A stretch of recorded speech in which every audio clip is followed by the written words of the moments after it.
Mr. Fast, is your client aware that we've moved? Yes, madam, she is. Yeah, she's on her way, ma'am. Right, okay. Thank you.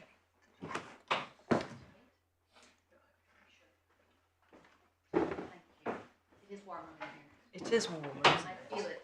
Yes. Absolutely. Yes. Thank you. I said that just before we broke for lunch that I was going to set out the structure for the planning to see. It is also obviously entirely a matter for you, so that you need to hear me on all of these, but I'll tell you where I was going to go, and then you can rush me through certain sections if you consider that to be okay. First, I'm going to give you a very brief summary of the case on behalf of the DBS. I'm going to take you a little bit through the DBS statutory framework because my own friend took you to section 4, but I think it's important that you understand what the DBS is doing and also what the Upper Tribunal is doing when it hears an appeal such as the present case. Then I'll take you to the decision of the Upper Tribunal. Before I take you to the Upper Tribunal, I'll take you to some of the relevant case law, because it is really important that you understand in my submission that the tribunal here wasn't conducting a de novo appeal. It wasn't deciding for itself on the balance of probabilities whether or not SJP had or had not been struck. It was deciding whether the DBS had made a mistake of fact applying what is now the leading case, JHB. Now, JHB had not been decided when the tribunal made its decision, but nevertheless it was required to look only at whether or not the DBS had made a mistake of fact. So I'm going to take you through JHB and what that says, and what it was the tribunal was trying to do, because my learned friend, I say, raises grounds 3 and 4 on a false premise, which is that they were carrying out an exercise where they were deciding for themselves. Accordingly, there was a burden of proof, there should be an assessment of credibility. But of course, that's not what they were doing. All they were doing was exploring the evidence to find whether the DBS had made a mistake of fact or not. And that's a different exercise. So I'll take you through those cases. Then we'll look, having seen those cases, we'll look again at the decision of the Upper Tribunal to see if there was an error. And then I'll take you to the grounds. 3 and 4. And I'm going to see again that ground 2 really adds nothing to ground 1. We can come back to that. So that's where I'm going. I said I would start with a summary. The summary of the DBS's position is this. You'll recall right at the outset of this morning I said that we had made a concession, and that's clear in the skeleton argument. We concede. The DBS found, as a matter of fact, that SJP had been struck, not just once. She had been struck on the date she alleged she had been, but that had been a repeated pattern over a period of 3 months. The Upper Tribunal, as you've seen, found that the DBS had made a mistake of fact in respect of that repeated 3-month pattern. But it said, and I'm paraphrasing, not quoting, but it said it doesn't matter. It's not material. And therefore, it doesn't matter because if you strike a service user once, you should be included on the list, is effectively what it is. And the DBS accepts that is an error. And I'll take you through the case of PF briefly when we get to the statutory framework and the relevant cases. It isn't sufficient. It is right to say that a mistake must be material, but on the facts of this case, it was material. So it was wrong of the Upper Tribunal to make that finding and consider it not to be material. And that's why we made the concession that we did. And that's why we said the appropriate remedy was remittal back to the DBS. Now, you'll understand, without referring in any detail to without prejudice correspondence, the parties were in discussions about whether this appeal should proceed. And the DBS's position was that the case was academic. 2 reasons, really, and the position remains the same here. First of all, we said we have offered you the best possible remedy, and I'm going to come back to why I say it's the best possible remedy.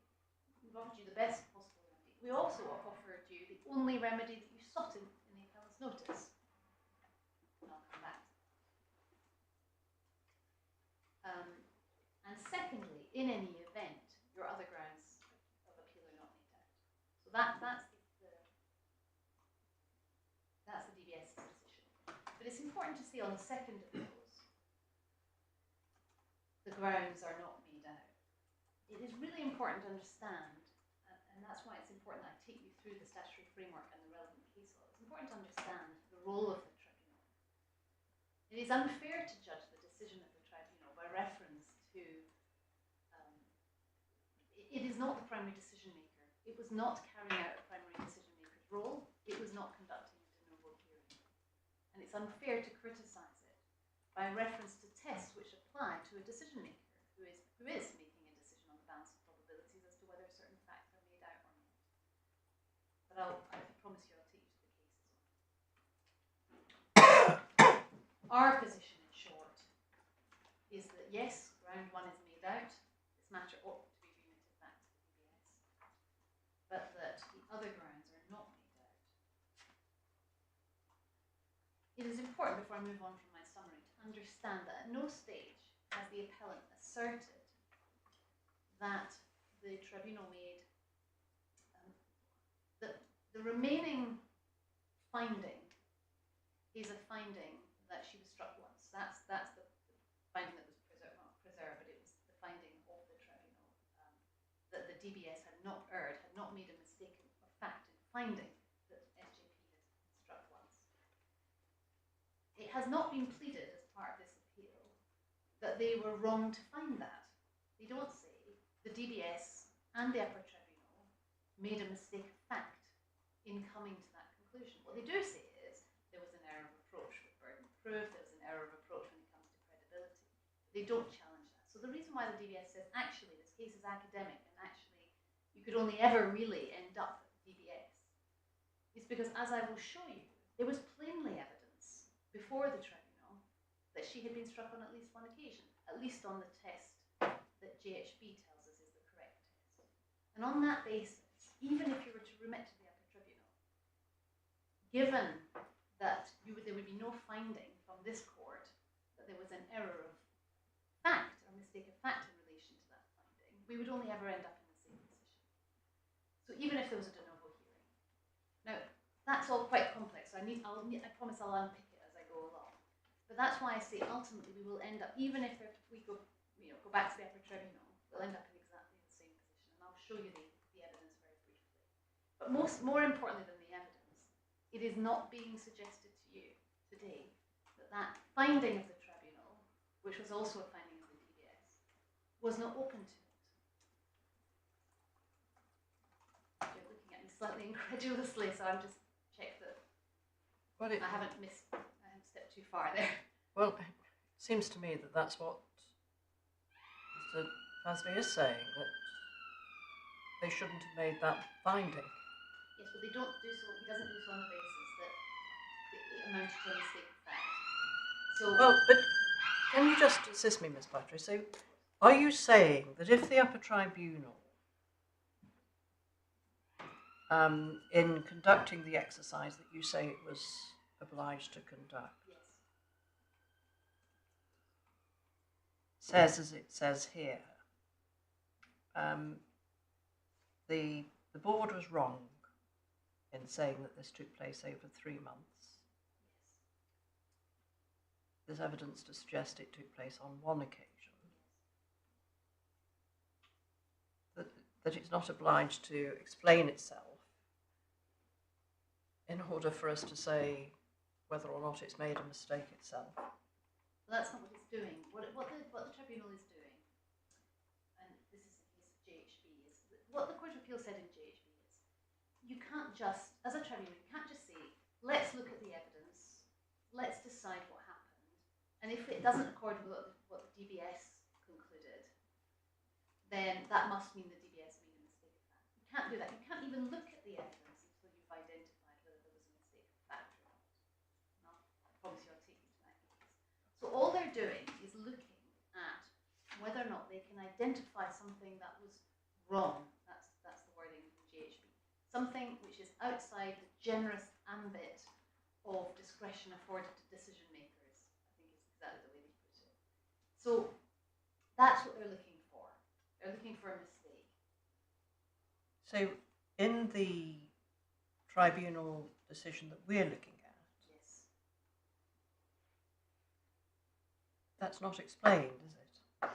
No, partly I think because we were pre-JHB days. It may be, and what is explained in that judgment appears to be a tribunal undertaking its own exercise, rather than saying this is the basis upon which we proceed, and therefore we look to see whether or not there is any factor that undermines the findings of fact made by the board.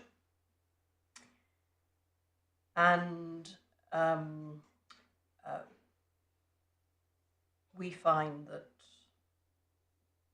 they were wrong to say that there was more than one occasion.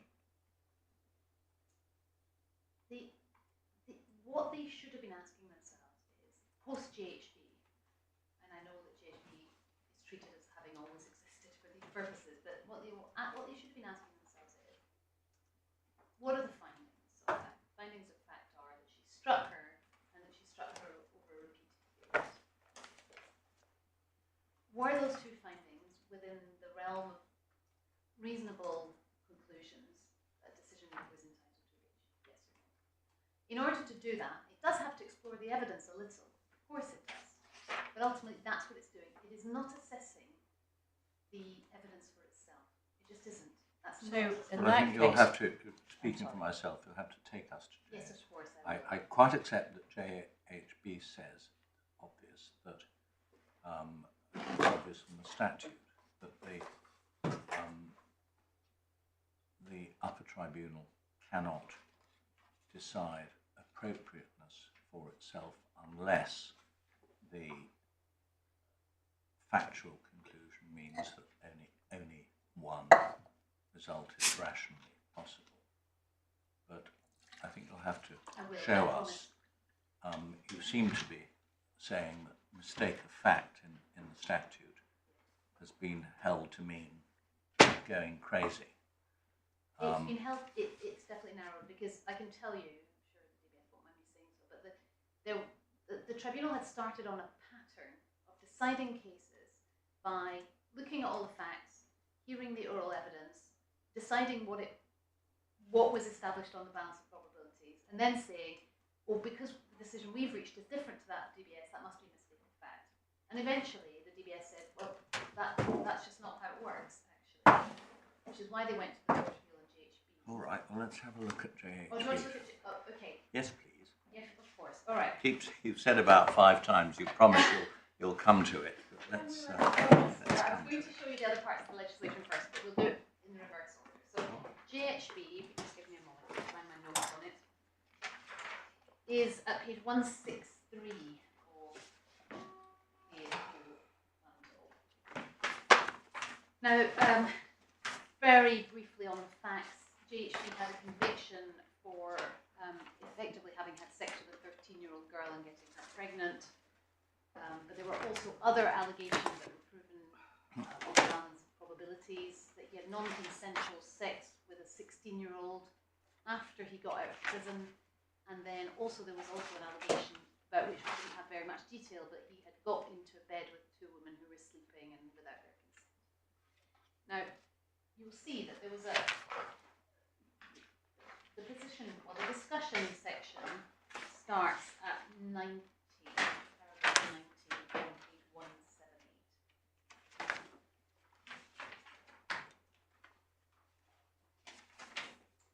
And right through to paragraph 95, they look at this. I think it's important we look at this in a little bit of detail. So, whose judgment is this? sorry, this was Lady Justice Elizabeth Lang. Thank you. I'm going to take you through. I'm not going to read out everywhere, but I'm going to take you to the relevant sections of those paragraphs. So you'll understand from the beginning of paragraph 90 that JHB didn't challenge the facts of the conviction or conviction 1, or finding 1, which was a finding in relation to the same girl, but not the facts of the conviction. And you'll see limited evidence had been heard at the tribunal hearing, and he hadn't been interviewed. They didn't have very much evidence.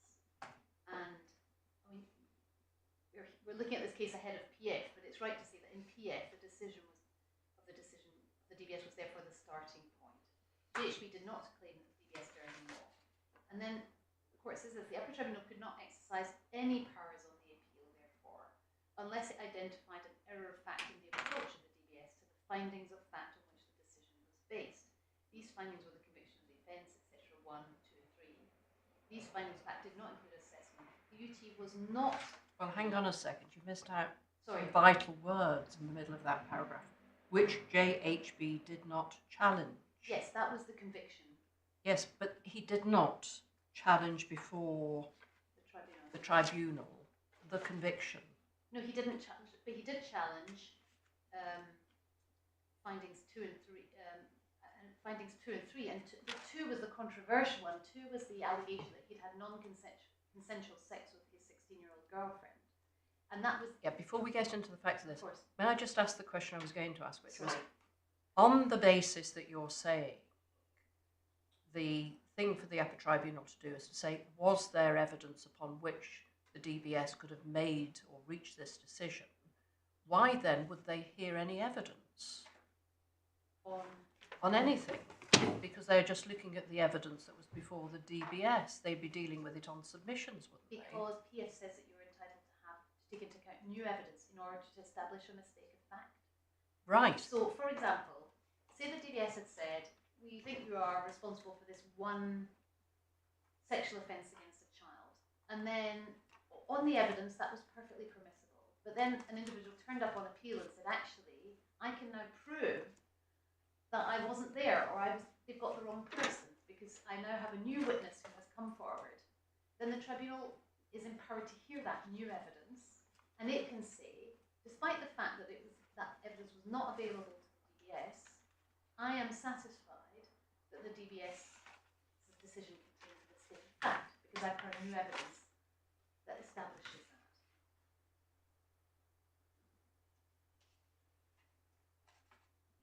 I know it's a really unusual jurisdiction, but that's what happens. The DBS, it's not like a judicial review where you say. But if it does come to that conclusion, then it has to apply all of the usual rules as to burden of proof, standard of proof, analysis, and all the rest of it.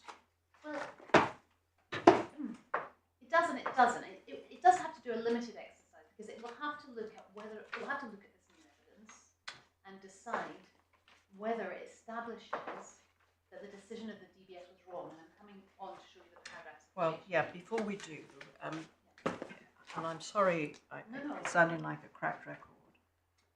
Are you saying that people in the position of this appellant cannot go to the Upper Tribunal and say, these findings of fact have been reached against me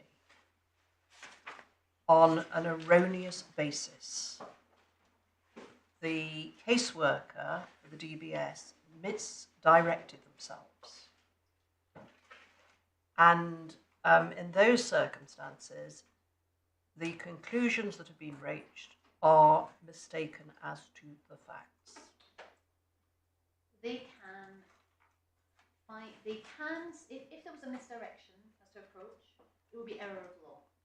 So we know that. Yeah. What does mistake of fact? But mistake of fact only means what JHB says it means, which is, can I just go on? Sorry, yes, of course. Should just keep going. So at the end of paragraph 90, you'll see the Upper Tribunal was not free to make its own assessment of the written evidence unless and until it found such an error. So it doesn't assess it for itself and then decide. Now, then, if we go on to finding 2, which is the finding of non-consensual sex, and this was really controversial because the DBS said that the young lady in question had been very drunk, he couldn't possibly have consented, and the tribunal said, on balance, we are satisfied that she did consent. Controversial. So the court looks at it in this way. It rejects my submission that was made at the time that a finding as to whether or not someone is too drunk to be able to consent is not a finding of fact, and explains the difference between findings of fact and value judgments, which I accept. And then at 92, the UT began its consideration of finding a finding to them and said the DBS has made a mistake with this finding. The Upper Tribunal did not explain in what way it was wrong or outside the generous ambit within reasonable disagreement is possible. Its approach, rather, was to look very substantially at the same materials as the DBS and to make its own findings of fact, quoting, "These are our findings." Those findings were different from the DBS's assessment of the materials, and I inferred that what the UT meant when it referred to a mistake was that the DBS had a mistaken view of the facts because the UT happened to differ from the DBS in its assessment of the same or very nearly the same materials. So they're buzzing there. The court is saying you can't, as a tribunal, look at the evidence for yourself and decide until you have decided that there is a finding of fact that was wrong or outside the generous ambit within which reasonable disagreement is possible. Which this UT did, because it said the finding of fact that you've made that these assaults were sustained over the period of 3 months is wrong. Yes. So therefore they can go and look at the evidence themselves again, in which case surely they are obliged to apply the burden of proof, the standard of proof, and all of the other evidential requirements to ensure due process. No, because that was on the other finding. They found in this case, in the present case, they found that it was wrong to conclude it happened over a period of 3 months. That was the finding that was wrong.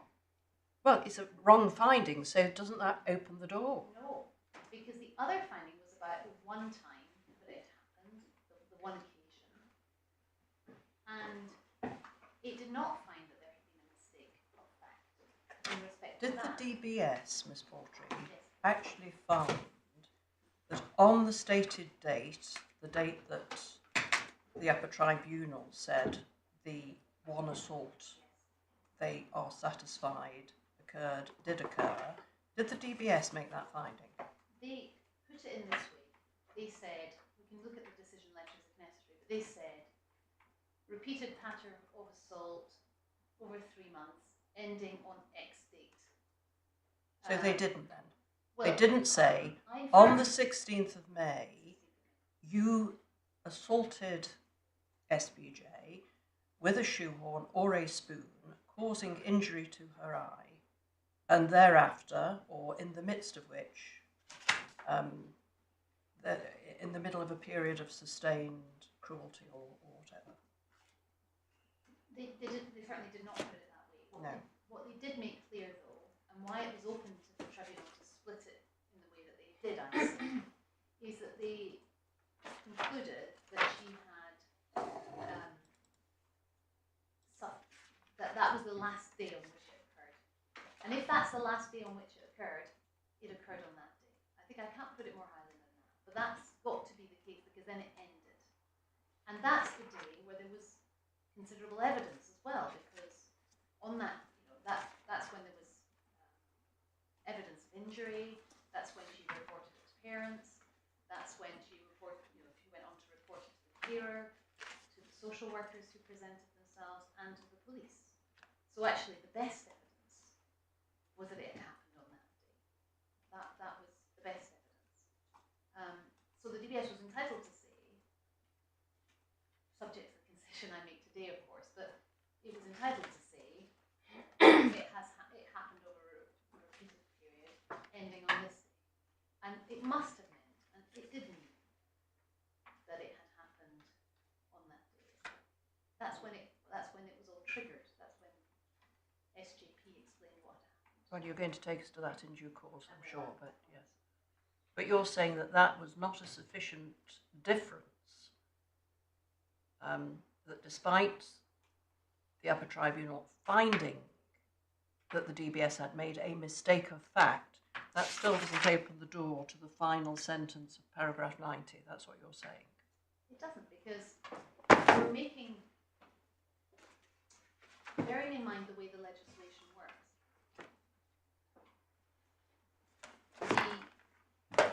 The Upper Tribunal is bound to, needs to look at whether or not there have been mistakes of fact, and only that. It probably makes sense if I finish going through JHB and then take you through the legislation so I can explain this more clearly. Do you mind if we do that? I will come back to your question, I promise. Of course. Can I just ask? Of course. when Lady Justice Lang in '92 Yes. puts wrong or outside the generous ambit within which reasonable disagreement is possible in quotes, has she previously explained that that's the test which should be applied? She has. She refers to. She doesn't. She refers to a number of cases which were quoted to her, including Volpe at 84. Yes. Which you see, it says, what matters is whether the decision is under appeal on no reasonable judge could have reached, so on. But she doesn't. She refers to two court. She also refers to two immigration cases back at page 175, paragraphs 70 and 71 as well. And Yes, Patrick, I'm sorry if this seems unduly grumpy, no, but you put in a skeleton argument on Yes. the 12th of May, yes, which cited Lord Justice Lewis in DBS and AB yes, as being the leading case. yes, And he doesn't say, as far as I can recall, no, that the mistake of fact jurisdiction is confined to, say, Wednesbury unreasonableness or irrationality. Are you saying that this new case has completely transformed the landscape, no, so the mistake of fact jurisdiction is much narrower? no. There was a case called PF, which was in my skeleton and which Yeah. is in the bundle, which set out in some detail already what mistake of fact meant. Right. And but despite that case, the tribunal kept making decisions which amounted to an exploration of the facts for themselves and then a decision that the DBS had made a mistake of fact because it disagreed with its finding. So that's why the DBS took the case to the Court of Appeal in JHB. But in JHB, the court effectively set out in a little bit more detail what the relevant test should be, but doesn't really depart from what was said in PF. Just sets it out quite just clearly and authoritatively because it's the Court of Appeal and it's not, the PF is an Upper Tribunal case, albeit a Yeah. member tribunal case. Yes. So, 92, I think it was on 92, I infer, yeah, so it needs to Sorry, I may seem like being no, a it's- dog it- going back to not a at bed, all, not but at all. you cite PF, Yes, DBS, paragraph 12 of your skeleton argument, and that says, in relation to factual mistakes, the tribunal may only interfere with the DBS decision if the decision was based on the mistaken finding of fact. This means the mistake of fact must be material to the decision. Nothing wrong with that. But you're saying that JHB has somehow changed that as well. well, in PF, they set out what the relevant boundaries of the mistake of fact jurisdiction look like. And we said in JHB, DBS said in JHB, that what had been said in PF was being misunderstood or misapplied. And in JHB, a comprehensive setting out of the relevant principles and the limits of the jurisdiction was set out. But it isn't a fundamental change. We say it was always pretty clear in PF, but now it's authoritative because it's set out in the Court of Appeal. I can certainly take you to the relevant parts, and I was going to take you to the relevant parts of PF as well.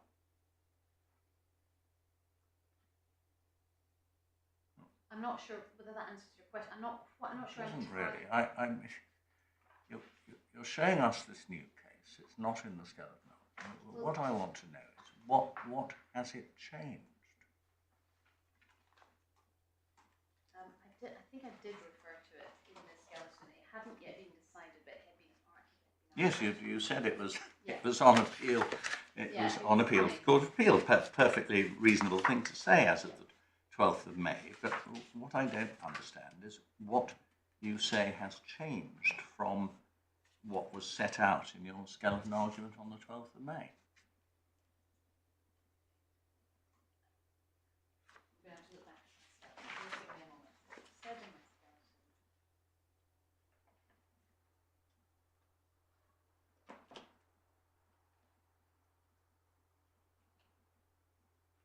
Yeah, that's only one of the subparagraphs of paragraph 51 of PF. But of course, PF says quite a lot more about when the tribunal can and can't interfere.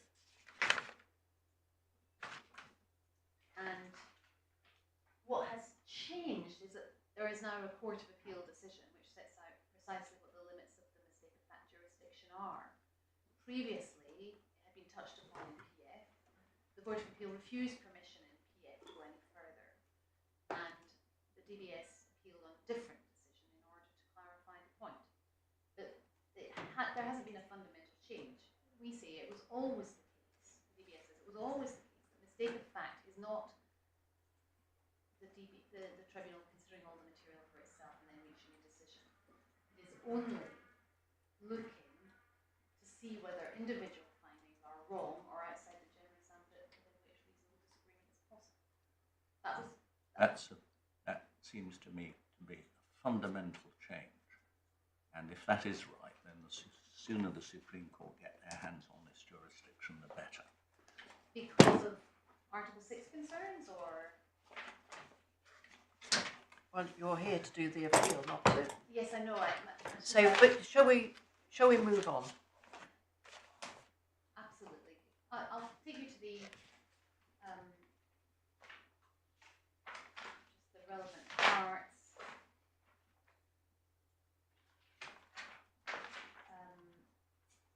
I just want to be clear that I've gone through the relevant parts. So paragraph 93, we can skip the beginning of paragraph 93, but right at the end of paragraph 93 they say this, that there's a difference in the assessment of the evidence which on the finding of fact is or might be based on the authorities of disagreement about the evaluation of the evidence is not an error of fact. In my judgment, the material considered by the DBS did permit such a finding on the balance of probabilities. If such a finding was open to the DBS on the balance of probabilities, then it did not make a mistake in coming to that finding. That's the test the tribunal has to apply. 94 then goes on to say that on the facts of this case, the DBS's assessment of the evidence was more realistic. And then at 95, the court considers Volpe, which was a recent case in the Court of Appeal on mistakes of fact in a different context, that says, 4 lines down, in my judgment, the Volpe position on an appeal such as this, first, the finding may be wrong for this purpose, even if there was some evidence or it was not irrational. Secondly, a finding may also be wrong for the purposes of section 4.2b. But for these purposes, that is an analysis of why in this jurisdiction, those are the limits that the court has decided are appropriate for the mistake of fact jurisdiction.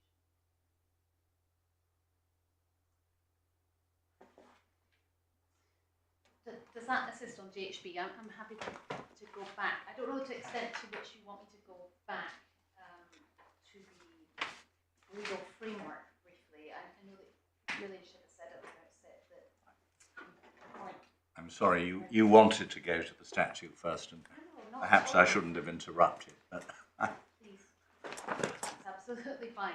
I'm here to answer the questions. So I'm going to take you briefly back to the legal framework, if I may. Where you need to look is in, it's not tabbed, but at page 7 onwards of the authorities on, you'll find all the relevant provisions, and I'll take you through that.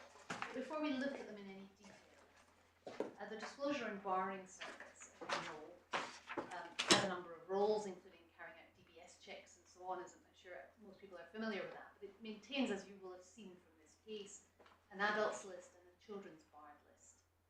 And on those lists are lists of people who are barred from working in regulated activity with children and or vulnerable adults. So, contrary to popular misapprehension, it doesn't stop you, for example, just being in the presence of children or anything like that. People often worry that they can't see their grandchildren. That's not the case. It prohibits you from working in regulated activity. Regulated activity is all set out in Schedule 4. We don't need to look at it, but it effectively means provide, for example, if you're a childminder or a teacher, etc., then you're going to be working in regulated activity. If you care for a child in another way, such as caring for a disabled child, if you care for a vulnerable adult by providing personal care and so on, that's all going to be regulated activity. But just mere contact with the public who might have involved children and might be composed of vulnerable adults is not sufficient. The statute, our central statute, if I can call it that, is the Safeguarding Vulnerable Groups Act. You've got the extracts in your bundle.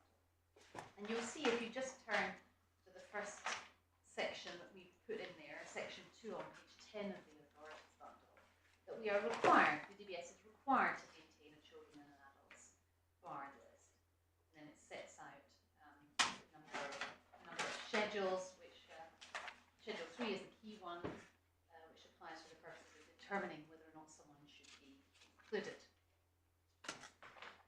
Barring decisions are made under Schedule 3, as you'll see, and Schedule 3 is at page 21, starts at page 21 of the authorities bundle. And for the purposes of this case, paragraph 3 of Schedule 3 is relevant. Now, you'll recall there were two decisions here, one to include on the children's bar list and one to include on the adults bar list. This is the relevant part of the Act that relates to, that applied in this case, paragraph 3. And if we look down at paragraph 3, you'll see the paragraph applies if it appears that the person has at any time engaged in relevant conduct or is or has been or might in future be engaged in activity related to children. If those, and they propose to include him in the children's bad list, if those conditions apply, then the DBS must give the person the opportunity to make representations. So those are the sort of threshold questions, and then if they apply, the person is given the chance to make representations. That's why, in the present case, there was a minded to bar letter, and then there was a set of representations on behalf of the appellant. Once you're past that, subsection or subparagraph 3, the DBS must include the person in the bar list if satisfied they've engaged in relevant conduct, has reason to believe that they have been or might in future be engaged in regulated activity, and is satisfied that it's appropriate to include the person on the list. So, in effect, the central question, if the relevant conduct and regulated future engagement in regulated activity tests are met, the central question is always going to be, is it appropriate to include the person on the list? May I just ask, Of course. Ms. Battery, if someone is informed that the DBS has received information that they have been engaged or have been responsible for relevant conduct, Yes. which would otherwise bring them under this particular provision, Yes. and therefore they have the opportunity to make representations. Yes. One of those representations could be, well, I challenge the facts. Yes. And is it usual for there to be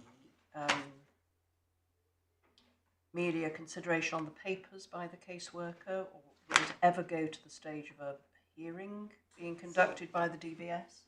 So, generally speaking, at the DBS will send, usually 3 letters, sometimes more, but usually it will send an initial letter that just says, hello, we're the DBS, we're conducting an inquiry into you, but we'll write to you, probably won't be for a very long time, but we will write back. And it's essentially just letting them know that they're a data controller, that they've got their information and they're considering. If they then decide that they are minded to bar, the DBS is minded to bar, they will send a minded to bar letter, which will include with it a big pack of information, all the information that the DBS has received and is considering as part of its determination. That's why you'll find in the supplementary bundle a big pack of papers, including the police report and all those things. Those are all sent off to that person, and they're invited to make representations. At that stage, it's primarily done on a written basis. They're primarily just asked to make representations on a written basis. However, they can write in, and I think it's at the bottom of the decision letters, I'll have to look back at that. But they can write in and say, actually, I can't easily give you written representations, I need to be heard. And then they will be heard. But I'll be completely frank with you, they don't usually, there is not a hearing as a matter of course. So There is if there's a dispute of facts, yes, it's decided on the papers. it is decided on the paper. So the DBS will look at everything that they were given by other parties. They will look at all the representations received, and they often they answer questions. Someone will write in and say, "Is this relevant? Can I put in?" And the DBS will often just say, "Yeah, yeah, please give us evidence of this or give us this." And then once they've received everything, they decide on the balance of probabilities whether certain factual findings are made out, and then whether it is appropriate to bar. And they assess as part of that consideration whether the decision is proportionate, whether whether our human rights arguments, all of those things are considered as part of that. And they produce the reasoning in there. They produce their reasoning in two documents, the final decision letter and then the barring decision-making document that you have in the supplementary bundle, the big long one that's at the end of the supplementary bundle, which sets out in lots of detail. That document is not sent to the individual unless they appeal. So they will receive the final decision letter that says, I mean, obviously if they're not barred, they get a letter saying we've decided not to bar you, and that happens a lot. But if they do decide to bar, as they did in the present case, they send out a letter that says, here's the decision, these are your rights of appeal, and then if they appeal, because they say you've made a mistake of fact, if they appeal, then at that stage, early on, the Upper Tribunal sends out an order to the Disclosure and Barring Service saying, please now serve on the appellant your barring decision-making document. And that big document then gets sent to them at that stage. So somebody has to decide to appeal before they've seen the reasoning. Well, no, because the final decision letter sets out the reasoning. But what that second document does is it sets out under every category why certain conclusions have been reached. The conclusions are all in the final decision letter, but and certainly the factual findings are always in the factual. So what does the other document contain that the final letter doesn't? It has, it's what they call it a structured judgment process. So under various headings, such as harmful attitudes and so on, it will do a little sort of mini assessment. So those are value judgments. Yeah, and they're almost like tick boxes, because I don't have the guidance with me today, but certainly they can only make certain findings if a number of boxes have been ticked, and then there's at the end there is what's the central decision, which is the appropriateness decision, appropriateness/proportionality, and that reasoning will appear in the final decision letter. It always does, and that sets out in some detail why. So the final decision letter, as you've seen here, sets out in detail what factual findings have been found, and then in a lot of detail why, in the context of those findings, it is considered appropriate to bar. Yes, those are value judgments made on the fact. I'm more interested in the Exactly. findings of fact. Yeah, the findings of fact. So are I'm just trying to get to the bottom of what the process is to reach the findings of fact at DBS level. If the first thing that happens is that a lot of documentation is sent to the person who may be subject to a That's barring order, and they're told they can make representations, and presumably those representations can include, we take issue with the facts. and they Yeah. very often do. And so if, as in this case, there was an allegation of ill treatment over Yes. 3 months, there's the general denial, which Ms. Kihembo made, or she could say, well, on this particular day I wasn't there, or on that particular day I wasn't there, or I was always in the presence of. So she could do that, but if we've got 3 months worth, that could be an awful lot of representations. Or absolutely, and sometimes, in my experience, and I'm not giving evidence, but I can tell you that the DBS sometimes often receives hundreds and hundreds of pages of evidence. And what is clear, what is the individual will have seen all the evidence that the DBS is relying on and has had a chance to make representations on them before the decision is made, without question.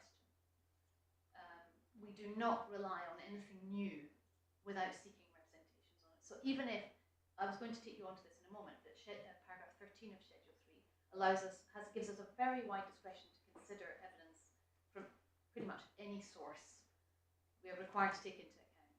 So if after the person had put in representations, we actually received further evidence, then the way the DBS operates is it would write back and say, and there's this now, which we didn't have before. Please make further representations. And does it go the other way too? So that in this case, if Ms. Kihembo wrote in and said, well, I think you should know that there's a history here, because I've been in some conflict with the parents of SBJ, would the DBS write to the complainant and say, may we have your representations on this? Is it kind of a ping pong? The DBS doesn't, it's not an investigatory body. It doesn't have powers, it has statutory powers to write to particular bodies. So it can write to the police, it can write to social services, it can obtain information from certain bodies. But what it can't do is carry out a full investigation. It will receive a referral, and then other times it will receive in. So, for example, give an example of a teacher who's accused of misconduct.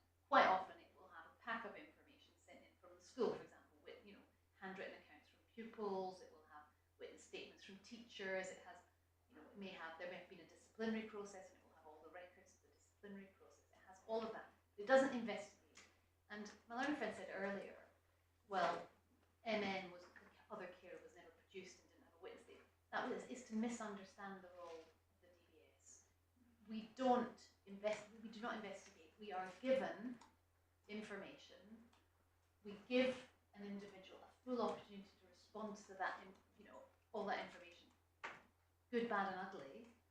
They have a full right to make that representation. We consider all of that together, and then we make the decision. We don't go away and investigate and call witnesses. Like we would never. Bearing in mind that the individuals that we are designed to safeguard and protect are going to always be either children or vulnerable adults. It is rarely, if ever, appropriate for us to call them to give evidence at the Upper Tribunal, for example. It's almost unheard of us to do that, because those are, by definition, they're either children or they're vulnerable adults.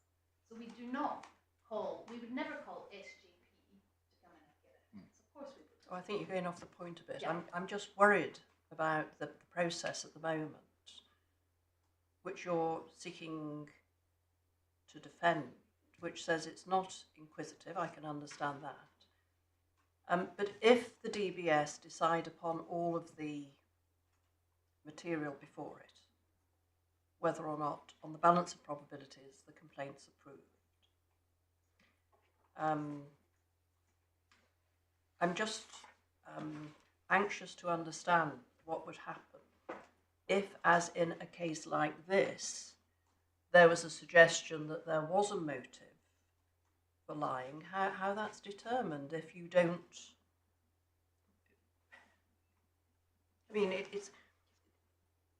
It's a very important role that the DBS have, obviously, but equally, although you've taken pains to assure us that it doesn't mean that a person on the barred list can have access to children, it's a draconian measure in terms of someone's future livelihood.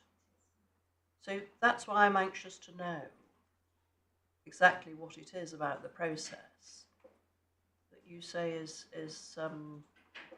able to be placed before the Upper Tribunal as a decision which the Upper Tribunal cannot investigate in terms of whether or not it was reached appropriately in order to determine whether or not the findings of fact are sustainable.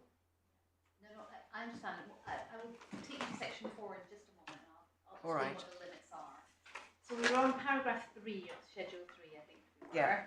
I was also going to take you to paragraph 9, which is, I'm going to say completely finishes on page 35, because that's the adults barred list provision. You'll see that, at least in this case, you see that those are exactly the same criteria.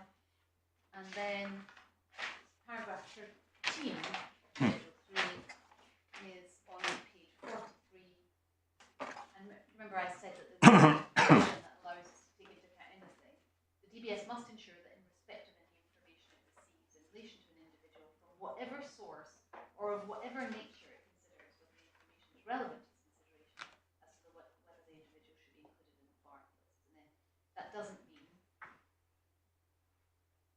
that it's required to give the individual an opportunity to make representations as to why he should not be included in the barred list. So they say you can consider everything except for representations when there's no statutory duty to provide a right to make representations. Because some cases are auto-bar cases, just to throw another span in the works. Some criminal convictions are considered so serious that someone is automatically included on the list. Yes, I am. So that means, just pausing there, that means that all the rules around hearsay, etc., fall away because we are required to take into account all, we're required to ensure that any information is received has to be considered. Now, of course, that doesn't mean we have to give it any weight. We can say, well, that looks like it wasn't worth the paper it was written on. We're not going to take it into, we're not going to give it much weight, but we do consider everything. So that's why when my learned friend says, well, the evidence of MN was hearsay and she was not told to give evidence, that's really, really common. That's what happens. We work on effectively on a paper basis. We are given a pack of information and we decide on the balance of probabilities whether an allegation is made out. If representations are made and it becomes clear that people always, if I put it this way, people always assume that we take the worst possible, we assume against an individual. That's not at all correct. We look at every case, we conscientiously consider representations, and we decide whether on the balance of probabilities an allegation is made out. If it is not made out, then we do not bar on that basis. We might bar on a different basis, but we don't bar on that basis. Schedule, I promised, I said I would look at the right of appeal again, and that's back on page 17 of the authorities bundle. And I think the question I'm being asked is, well, what can an individual do if they query the facts? What can they do? The answer is they can appeal under section 4. Subsection 2 makes it clear that you can only make it on grounds that they made a mistake on a point of law or in any finding of fact which it has made or on which the decision mentioned in that subsection was based. So a material finding. And then at subparagraph 3, the decision whether or not it is appropriate for an individual to be included in a barred list is not a question of law or fact. So when it comes to appropriateness, the Upper Tribunal just can't look at that. And that's been decided in a number of cases. There has to be permission, that's 4, subparagraph 5, unless there is such a mistake, it must confirm the decision. And then you get onto the sort of what happens next provision. In subsection 6, if the Upper Tribunal finds it's made a mistake, it must A, direct or remit. And that's the case of AB that tells us all about, which I'll come on to in a moment, tells us all about when you can and can't do that. And then 7, if the Upper Tribunal remits, it may set out any finding of fact which it has made on which it must base its new decision. Now that means that it's only if the matter is remitted to the DBS that it is required to do that, which of course is not the case here. And then B, the person must be removed from the list until the DBS makes its new decision until the Upper Tribunal, unless the Upper Tribunal. So that's the limits, and it is, on any basis, it's an odd right of appeal. It is not like a full right of appeal. It's not a de novo appeal. It's not akin to a judicial review, because you can appeal on a mistake of fact, which generally speaking on a judicial review would not happen. You can also present new evidence. I'm going to take you on to PF in a moment. But it's an unusual one. But I say that you can only question the facts. Applying JHB, which we've looked at, the tribunal can only conclude that there has been a mistake wrong or outside the permissible ambit, as was found by the Court of Appeal in GHB. That's it. It is not, we'll look at all the evidence, we'll apply the correct burden of proof, we have to look at, all the bits of evidence. No, it is carrying out a fairly focused and narrow consideration of whether the DBS made a mistake of fact.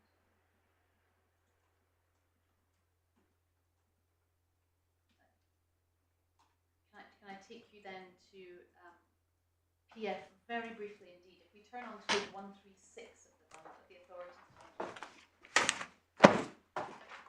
This case involved a gentleman, a doctor, who's accused of sexually assaulting a patient during a prostate exam.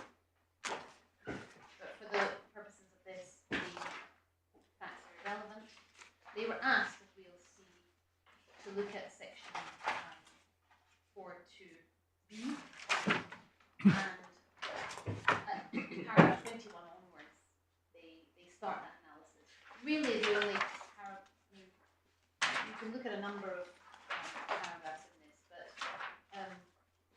given what I was only going to take you to paragraph 51, but given what my Lord has been said about whether there was a change, I'm going to take you back, if I may, to page 146 in paragraph 37.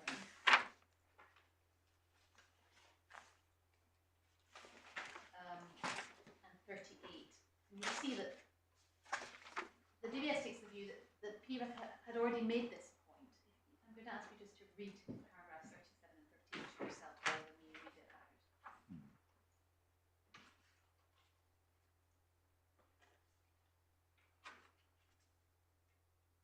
And what's particularly important is the quotation from Henderson and Foxworth in the middle of that page.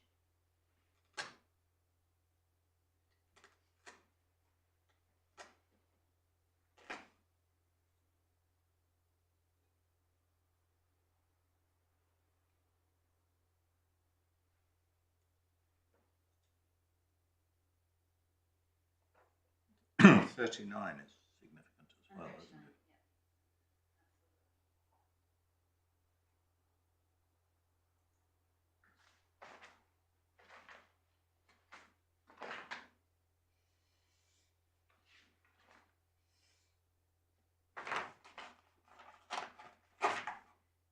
And it was clear from those paragraphs that it wasn't enough for the Upper Tribunal to make different findings, or it doesn't matter to what degree of certainty the appellate court considers it would have reached a different conclusion. What matters is you have to identify what was wrong. And then at 51, it summarises all the strands of the mistake of fact jurisdiction and sets out from B onwards what the position is. You can only interfere if there's a mistaken finding of fact. And then C, you'll see the point which I made about the fact that the tribunal can consider the evidence before it, but also oral evidence, new evidence. It's not confined to the evidence before the decision maker. It can't look at whether it's appropriate. I'm so sorry, but you've raced ahead. Are you on paragraph 40? Sorry, I said I turned to paragraph 51. 51. Final paragraph, where the tribunal draws together the various strands of its reasoning and sets out in summary from B onwards what the limits of the mistake of fact jurisdiction are.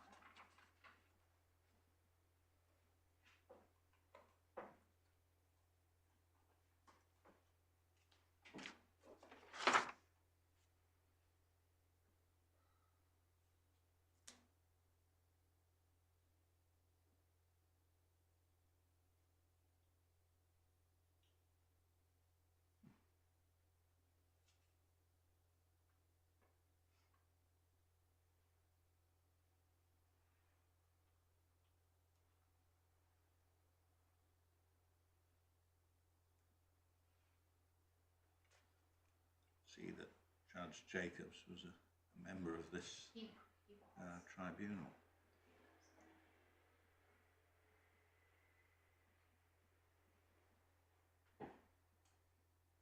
And I don't know if your ladyship finished with that, but following that case, tribunal handed down a number of decisions where they effectively, we say, took a different approach. They considered all the evidence that was before the DBS and then decided the facts for themselves. And then if that conclusion on the facts was different to the one that the DBS had reached, they would conclude that the DBS had made a mistake of fact. And the DBS said, well, applying Section 4 and PF, we just don't accept that that's the correct approach, which is why the GHB decision was appealed and why we rely on it now.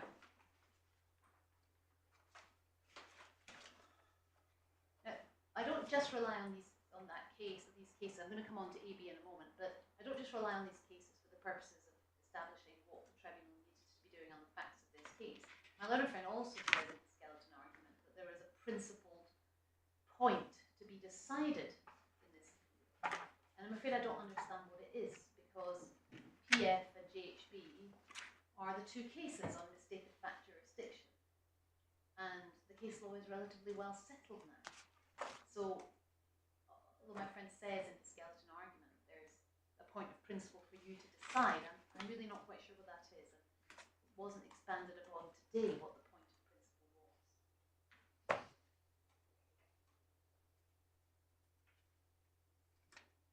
DBS and AB is at page 119, and you've already looked at it, so I promise to be very brief. My learned friend's already outlined the facts. I'm ever so sorry, I'm slow in catching up, but I'm just reading the summary of the conclusions Yes. in PF. Yes. And paragraph C, Yes. in determining whether the DBS has made a mistake of fact, the tribunal will consider all the evidence before it and is not confined to the evidence before the decision maker. The tribunal may hear oral evidence for this purpose. Weren't you saying that they couldn't consider that until they made a decision that there had been an error of fact? No. If there has been, sorry, maybe I didn't make myself clear and I apologise. No, I'm sure it's me. No. If there are two types of cases.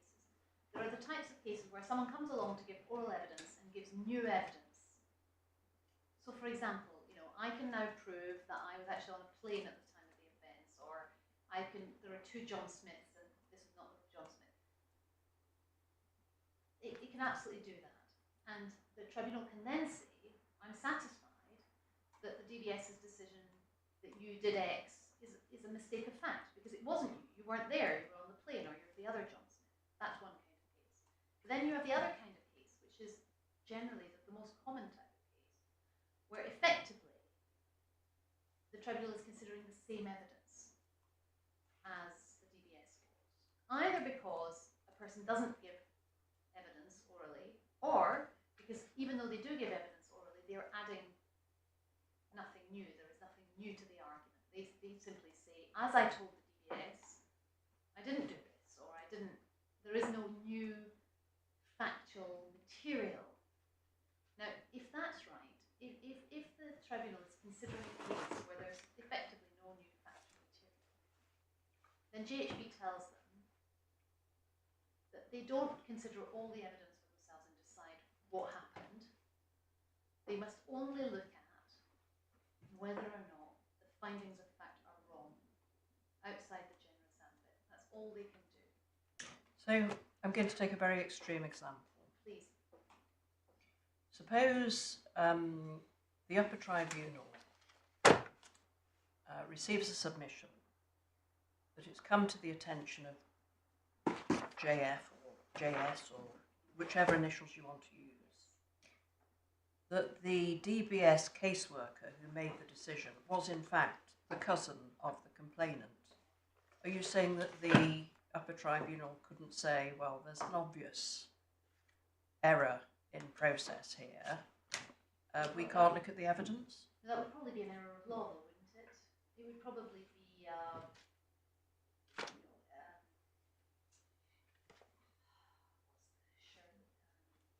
it would probably be a situation where you could say that there was an appearance of bias, for example, and you could challenge it on the basis that there had been an error of law. The other thing to remember, of course... And so if somebody comes to this court and says the Upper Tribunal was wrong in that its findings of fact or its approach to the appeal was based upon an erroneous unwillingness, because the Upper Tribunal had made its decision, you say, absent the JF case. GHB, yes, yes. JHB. Sorry. Yeah, no, sorry, my fault. Sorry, no, it's me. PF and JF. Yeah. But if they establish an error of law, then the tribunal can look at the facts again? No. Well, let's look at, I'm just going to look back at section 4, just to be absolutely clear. If it decides to remit, it can, yes. So, it can say, it is permissible for a tribunal to say, I've now been presented with the fact that, in fact, the wrong individual, the wrong John Smith was targeted. This is not the same person who committed the offence. No, can we That's take not a it? great example, No, it's too let's extreme. let me put the example to you. If the tribunal had found in any case but this, we see the finding of fact made, but unfortunately, the reasoning, which you say is indicated in the final letter, the reasoning actually shows an error in process. In process. Which arrived, therefore, at a finding of fact which we do not know can or cannot be sustained. Well, that would be an error of law. Because you're under section 4, it can be a mistake on a point of law or a mistake in any finding. And if they found a mistake, therefore, on a point of law, would they be able to look at the evidence for themselves? No. It depends what the error of law is, of course.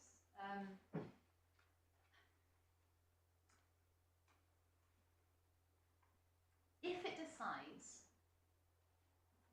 that if the Upper Tribunal decides that there has been a mistake on a point of law or in any finding of fact, and it decides to remit for the DBS, then subsection 7, section 4 says in terms that it may set out any findings of fact which it has made on which the DBS must base its new decision. So it can do. But if it said the DBS found that you carried out this sexual offence, but the caseworker was the victim's cousin, then it wouldn't set out any findings of fact. It would simply say there's been an error of law, breach of natural justice, whatever it was, however, we're sending this back to the DBS, and it wouldn't make any findings of fact because it's not really for the tribunal to make findings of fact in those circumstances. All it's doing is identifying an error of law and sending it back for a new decision to be taken. If a different set of circumstances arise and it's looking at a mistake on mistakes in any finding of fact, then it can, in a sense, it can say, I'm satisfied that it's now been proven that the John Smith who stands before me is not the person who carried out the sexual assault. That's a very easy example to take. If they come to the conclusion that there has been a fundamental error in evidential process that's led to a finding of fact, which may have been available if they'd taken the correct route, but they cannot be clear one way or another that they would have reached that finding, would the Upper Tribunal be entitled to say, we now review the evidence that was before the DBS? Because they were only entitled to do that if they find that there is a mistake of fact and that they need to set out the correct facts. So I know that it's a trite example to say, the person before me is not that person, but they would then say, I find as a matter of fact that this Mr. Smith is not the person who carried out the offence. And then it would be sent back on that basis. Then they could look at the evidence, of course they could. Yeah, okay. But if there's an error in process, that's a classic case to just remit it to be retaken by the decision maker, who is the expert body in assessing evidence, attributing weight, deciding questions of risk, deciding questions of appropriateness. These are all these are not, those are matters for the DBS and not the Upper Tribunal. If there's been an error, I understand appropriateness is for the. I understand. Yes. Bear in mind also that if there is any ground of appeal that is not open to an individual, there is also a right of judicial review. So in the normal way. So if for example there was something which someone didn't feel they could comfortably find their way within a statutory appeal, they could also judicial review. That is ultra rare because pretty much any error of law can be appealed to the tribunal. But mistake of fact is not something subject to the case of E and all those cases on judicial review and error of fact, but mistake of fact is not something that's usually common on judicial review. Here it is here, but the mistake of fact jurisdiction is narrow and limited by the cases I have drawn your attention to. And I get the sense that the court isn't particularly comfortable with that, but that is what is. Well, you're saying really that everything set out in PF, which is then recited at length by Lady Justice Elizabeth Lane in paragraphs 80-something to 85 to 89, and they don't say there's anything wrong with it. And then in paragraph 93, it's all swept away in a single sentence on the authorities. Disagreement about the evaluation of the evidence is not an error of fact. So it's been turned into a Wednesbury jurisdiction. PF has been overruled, and it's very narrow. It is narrow. Right. That's your submission. Well, but that's what the court said. I mean, Yes. Well, there we are. I was going to take you briefly to AB. I think you have looked at it, and I probably don't need to say anything very much more about it, other than to say that I note what is said. You must note what is said there about remittal, because as you've seen from section 4, if the tribunal concludes that there has been such a mistake, it can either remit or direct removal, but it will only direct removal where that's the only lawful decision that the DBS could make on removal. So in the case of AB, they gave the standard example of 2 sexual offences against two children, and then the tribunal that finds that one was made out and the other one wasn't. In those circumstances, they should always remit because the DBS could make a new lawful decision that it was still nevertheless appropriate to bar. But if they found that there was no relevant conduct at all, then it would be appropriate to simply take the person's name off the list. Now, the reason that's important is that in this case, we see that regardless of whether or not the appellant is successful in her grounds, both the tribunal and the DBS would be capable of making a lawful decision.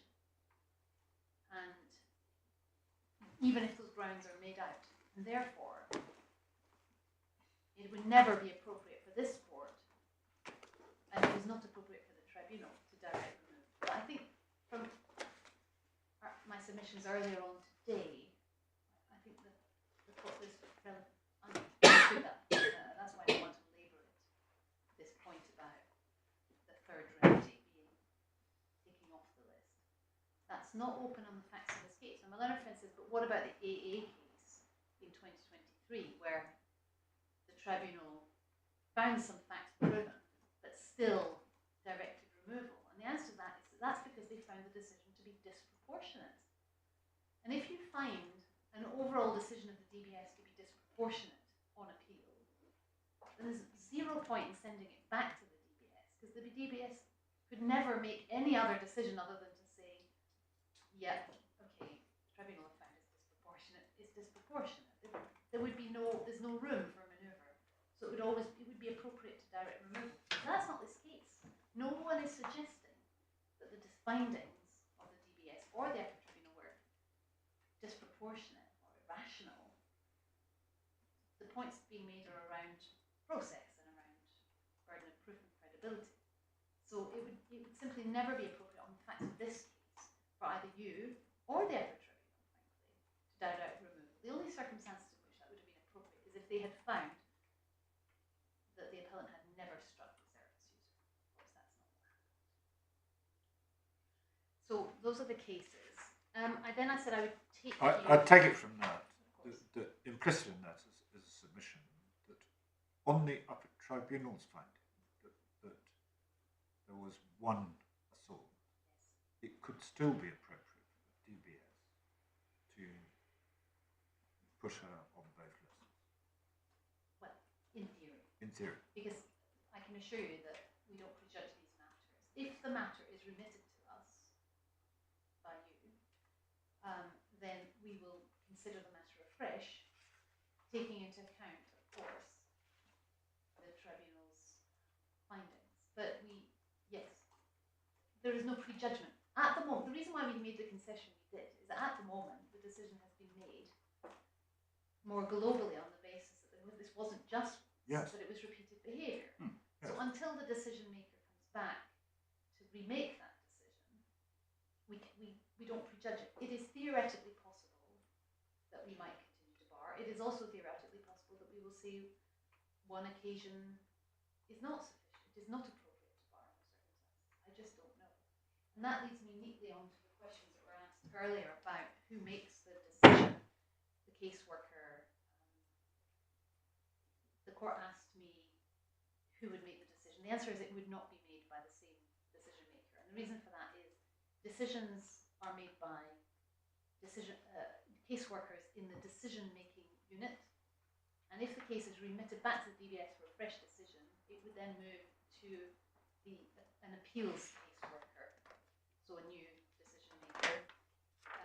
And I think it's probably all right to tell you that in any event, the caseworker in this case has left the DBS, so it would never be that person.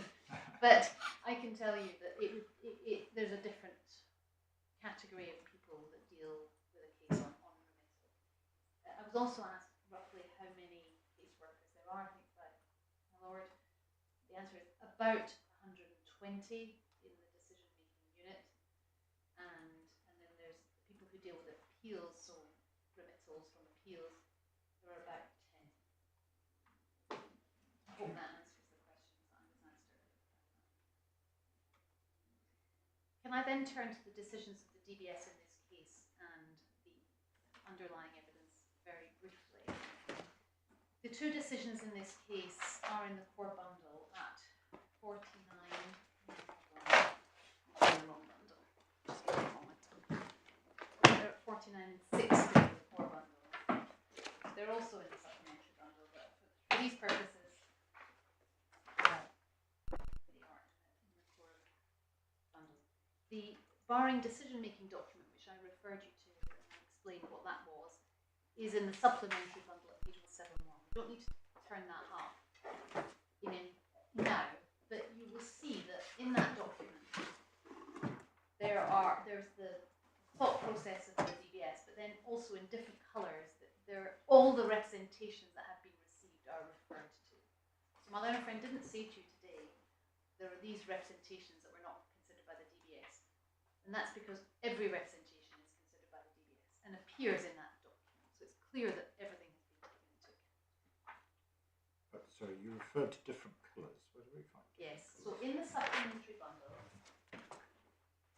at page 171, my laptop has decided to lock itself, sorry.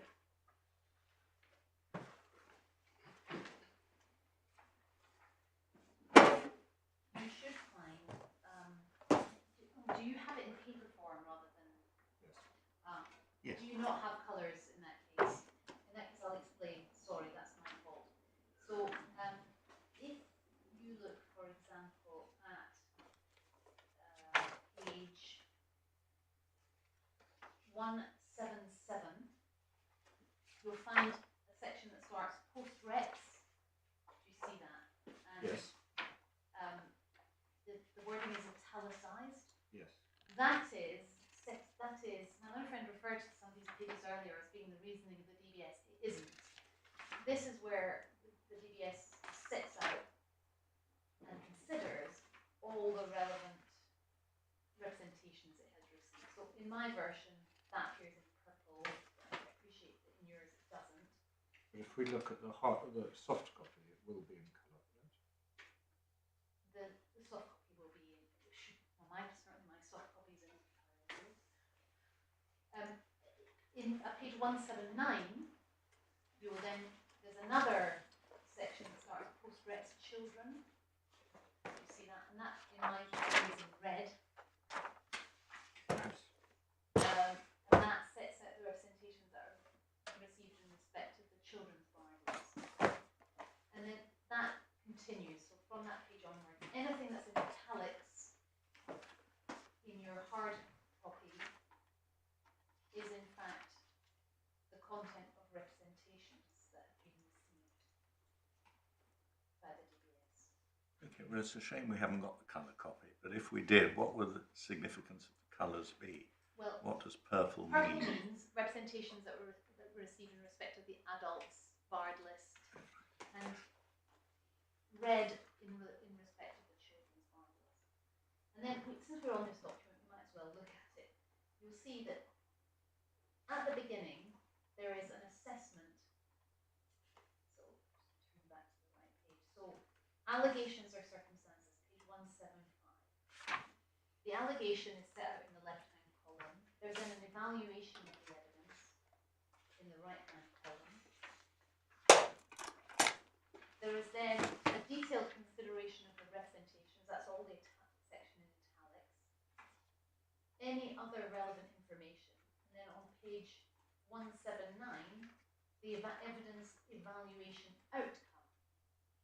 And it sets out, having considered all the evidence, including the recs, what is the outcome?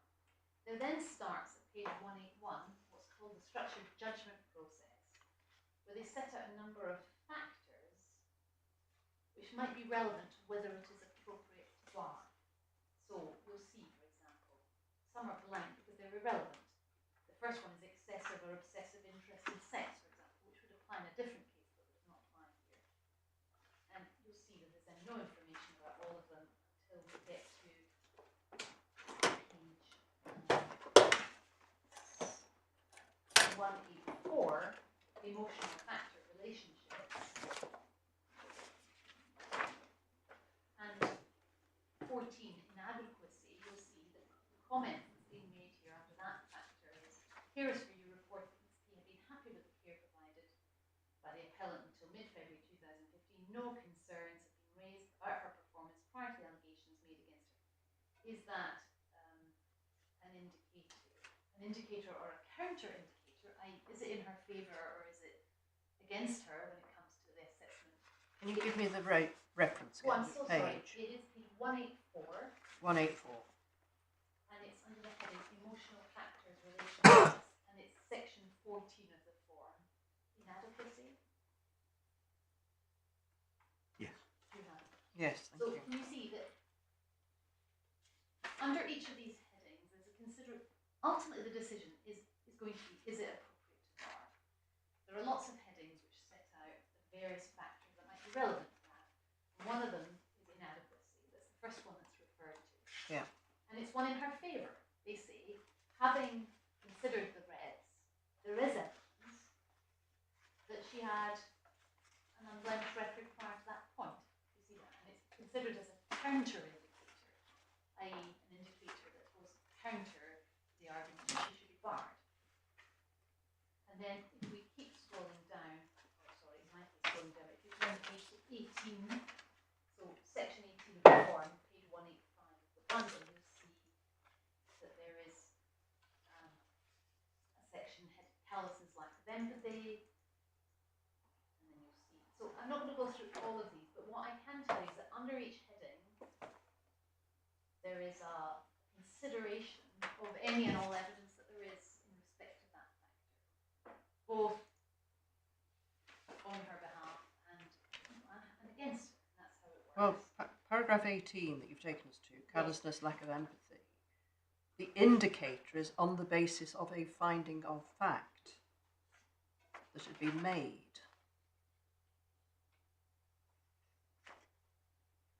Finding of fact having been made that over a period of about 3 months, Yes.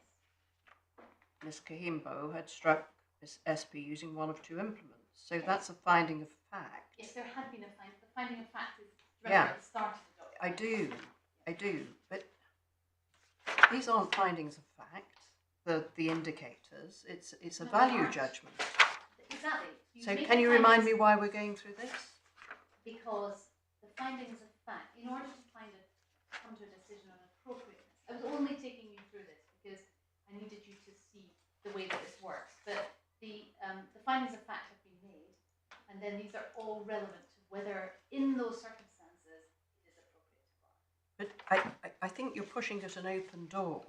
That appropriateness is not for this court, No. nor for the Upper Tribunal. The reason I took you through this, my learned friend submitted earlier, he made references to a number of paragraphs as being the DBS's reasoning, when in fact they weren't. They were just references to representations. Which is the finding of fact? The findings of fact are right back at the beginning of the document in Well, it says 2, 6, 10 and 13. the conclusions start at are at page 179, but the pages prior to that are an assessment of all the evidence, starting at page 175.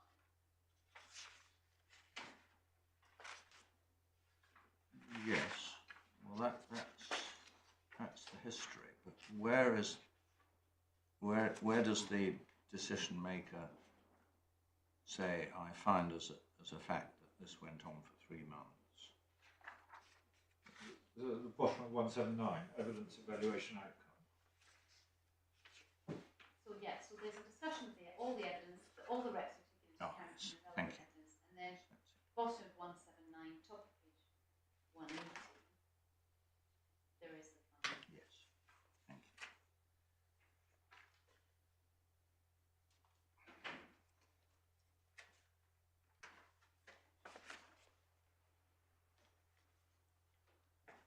Now I'm going to take you, still in this bundle, the supplementary bundle, I'm going to take you back. Now it's important, I understand that you're not a court that decides the facts, of course not.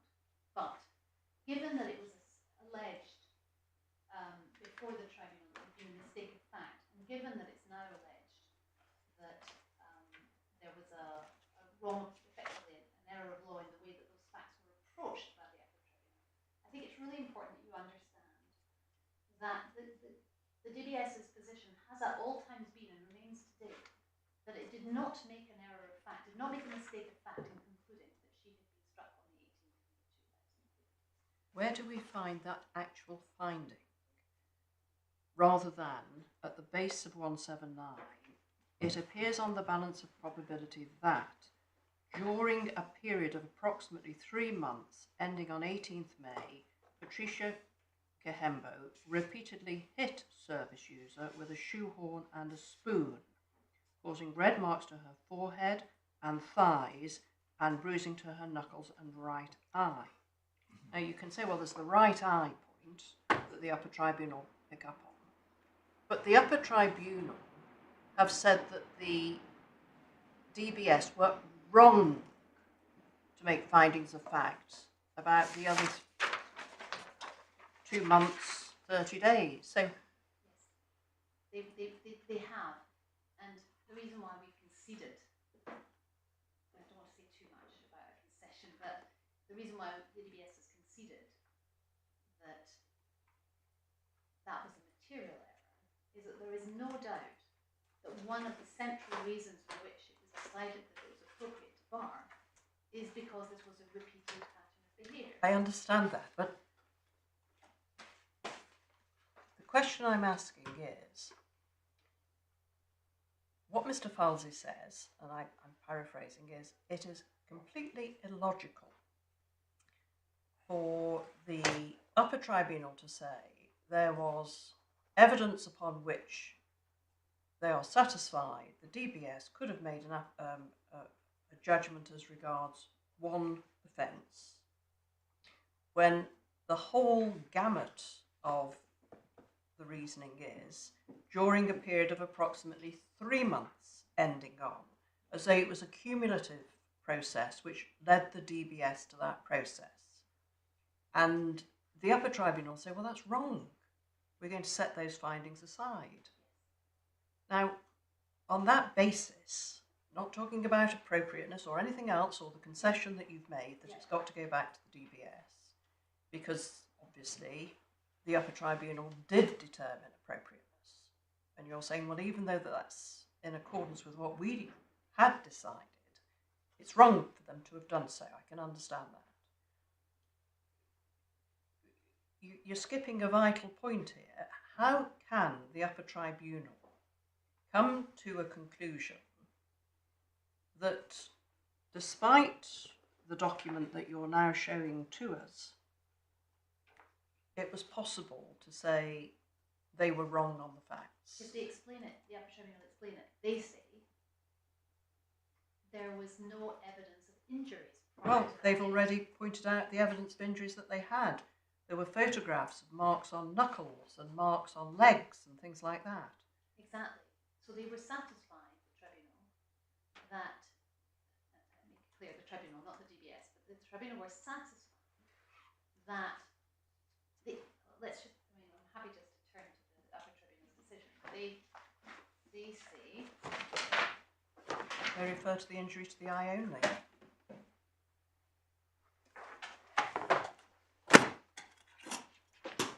Starting point is nothing. We begin with what SJP said. She accused Peaky of hitting her with a shoehorn and spoon. She told her family, who recorded what she said and took photographs. She repeated her account in the police interview. The police conducted the interview using ABA procedures and through an interpreter. They had the family's recordings and photographs. Not only did SJP say that Peaky had hit her, she gave an explanation of what triggered her to act. When she was making a specific sound. She was also specific about what injuries she had sustained in the house. So that was the starting point. They say a number of things in that paragraph. They say, effectively, they say, we are satisfied. No, they don't, Miss Paisley. Because if you look at the judgment and read it, what the judgment goes on to say is that obviously a sign of injury is not necessarily determinative of whether or not there has been an assault or not, and neither is the lack of any sign of injuries. I'm looking at paragraph 15. So lack of visible evidence is a factor but not decisive. A further factor is that SJP's account does appear to develop as it was repeated. Again, that is not necessarily decisive, as memory can recover and accounts can vary depending on the questions asked. But it is a cumulative factor that prevents us from finding this part of SJP's evidence is sufficient. So they have said their decision is based upon the record of injury, which is paragraph 10, the red eye.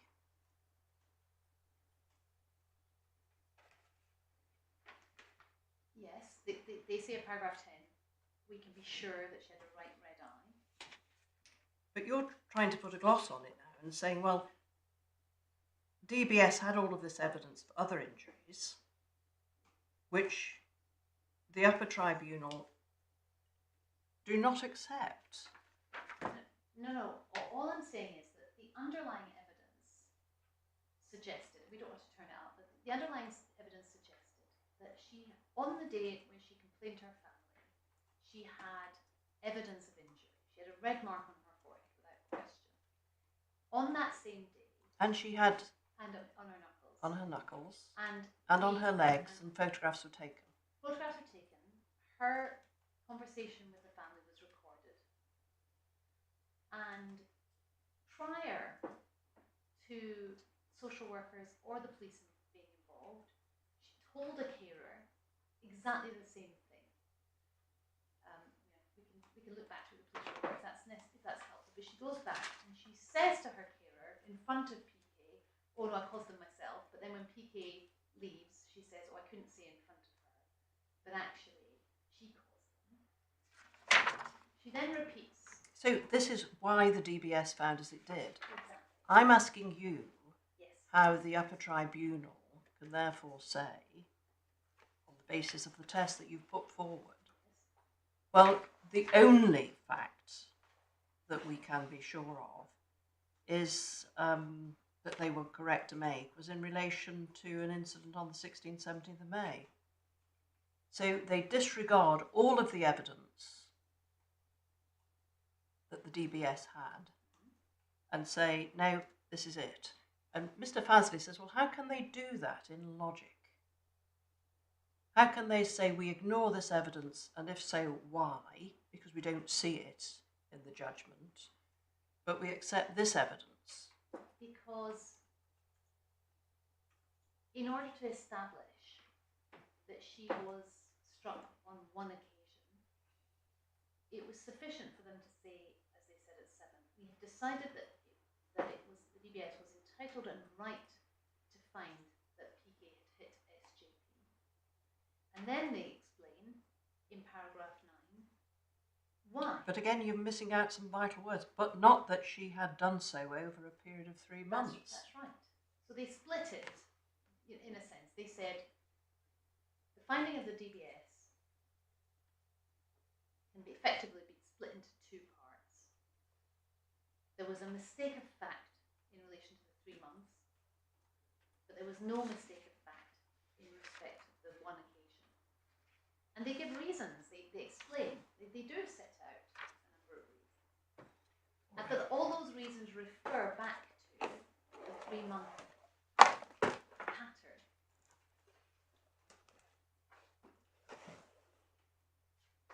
And with respect, they do explain why one and not the other, logically. Because, for example, Where do they explain why they disregard the photographic evidence of injury to the knuckle and the legs? that they disregard it? Yes. Because that took place on a different occasion to the incident for the eye reddening. So where do they explain why they are disregarding that evidence in order to conclude that the DBS have made a mistake of fact?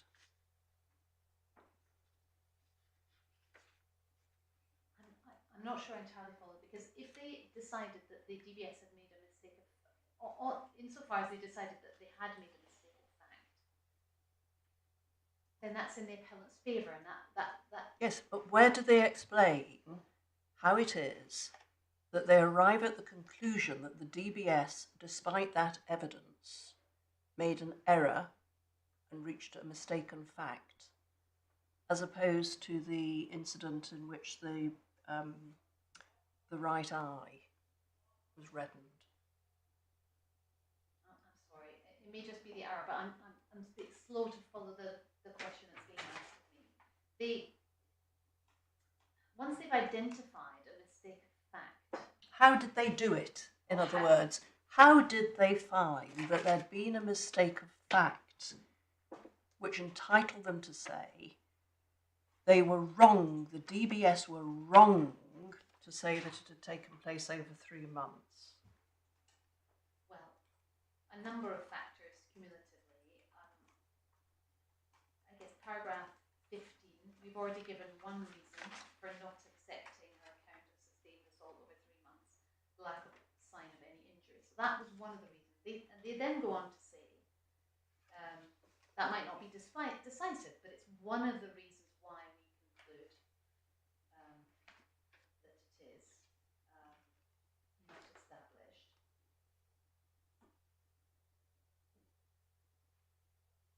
But there was evidence.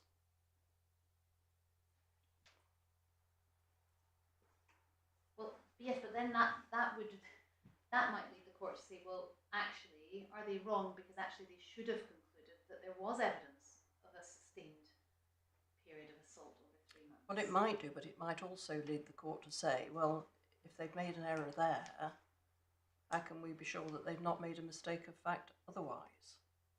Why should they take into account one piece of evidence as to injury and disregard another without explaining why? That's not in the appellant's not in a All right, well, judge's we can favour. look at the technical aspects later if you Yeah. like. But looking at the Upper Tribunal's judgment, it's rather difficult to understand. Well, I mean, there is no doubt that this decision, my submission, goes further than was required on a JHB analysis. I mean, there's no doubt about that. But the reason why, as I've told you, the reason why the DBS conceded is because there is no doubt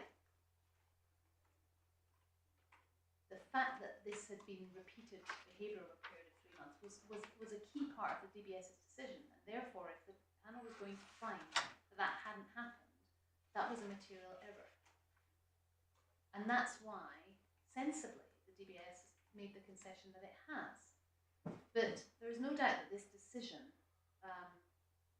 comes close to doing what the Court of Appeal and JHB said it shouldn't do, which is just look over the evidence. All it's really required to do is decide, look at the DBS's reasoning and say, let's look at that, let's look at the evidence. Well, Was the it Court wrong? of Appeal have got to do that. So no, the Upper Tribunal has Yes. to do that. And frankly, unless they went wrong in that exercise, the Court of Appeal should not interfere with that decision. I understand that, Ms. Patry, but speaking for myself, that means that we look very carefully at the Upper Tribunal's decision Yes. to see whether or not they grasp the nettle in the correct place. Yes. And that's why I've asked you too many times, I know. No. Apologies. Where is it that we find the logic in saying we take into account certain evidence that the DBS had before them and say that they were entitled, therefore, to make this finding, but we ignore similar evidence and say that there is no evidence of injury which would permit us to do so? I suppose all I can say is there is a holistic assessment. We can't pick paragraphs out. They obviously took the view that they needed to explore, in order to decide whether they'd made a mistake of fact, they needed to carry out some exploration of the evidence. The fact that that might have been imperfect or may not have referred to anything is not surprising in circumstances where they are not on a mistake of fact jurisdiction the primary decision maker. They are not required to set out conscientiously every piece of evidence, and reach a reasoned conclusion that that in the way that the DBS has to. All they're trying to do, as I hope I've outlined by reference to JHB, all they're required to do is set out whether they think there's been a mistake of fact. You accept they did find a mistake of fact, and they were entitled to find there was a mistake of fact. They found a material mistake of fact. Well, no, they said it wasn't material. No, But you've we accepted. say- we You've accept. accepted that they did find a mistake of fact. Yes. There's no cross appeal challenge of that, and you've accepted by concession that that was in fact, despite what they said, material. Yes, that's right. And on the other aspect of the case, which is had she been struck once or at all, the answer was the DBS was entitled to come to that decision. And on the evidence, it plainly was. There was, and that's why I was going to take you to the supplementary bundle, there was plainly evidence on behalf of that the DBS considered that allowed it, within the terms of JHB and the principles set out therein, that allowed it to reach the conclusion that she had been struck. And just to be clear, what they actually found was that Mr. Kihembo was responsible for the red right eye on 16th and 17th of May. Is that it? What is the actual finding?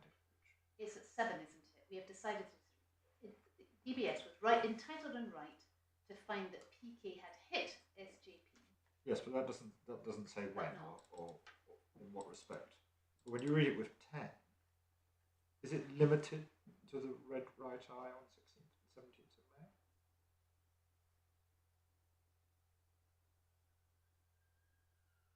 Seems to be, doesn't it?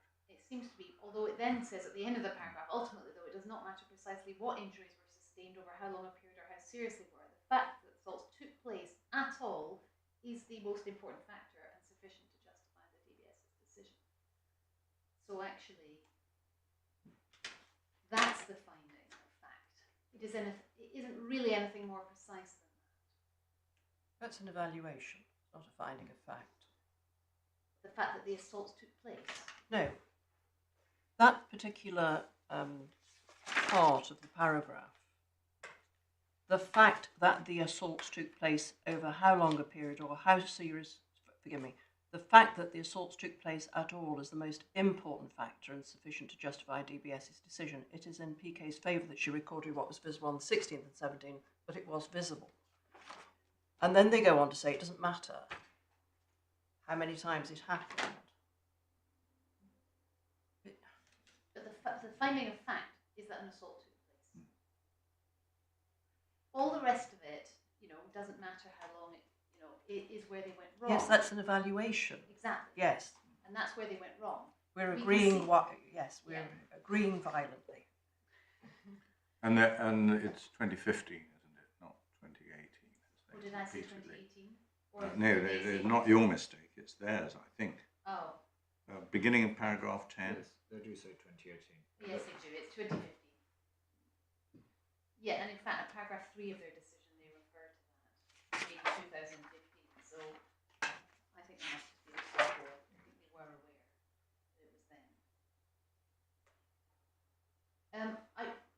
Especially given the time, I'm not going to take you through the evidence if I can. What I may just take you to are the grounds of appeal. I don't think I need to say much about ground 2. I have explained that I remain unclear as to how that's materially different from ground 1, because what's said is effectively the finding was significant and therefore the Upper Tribunal ought to have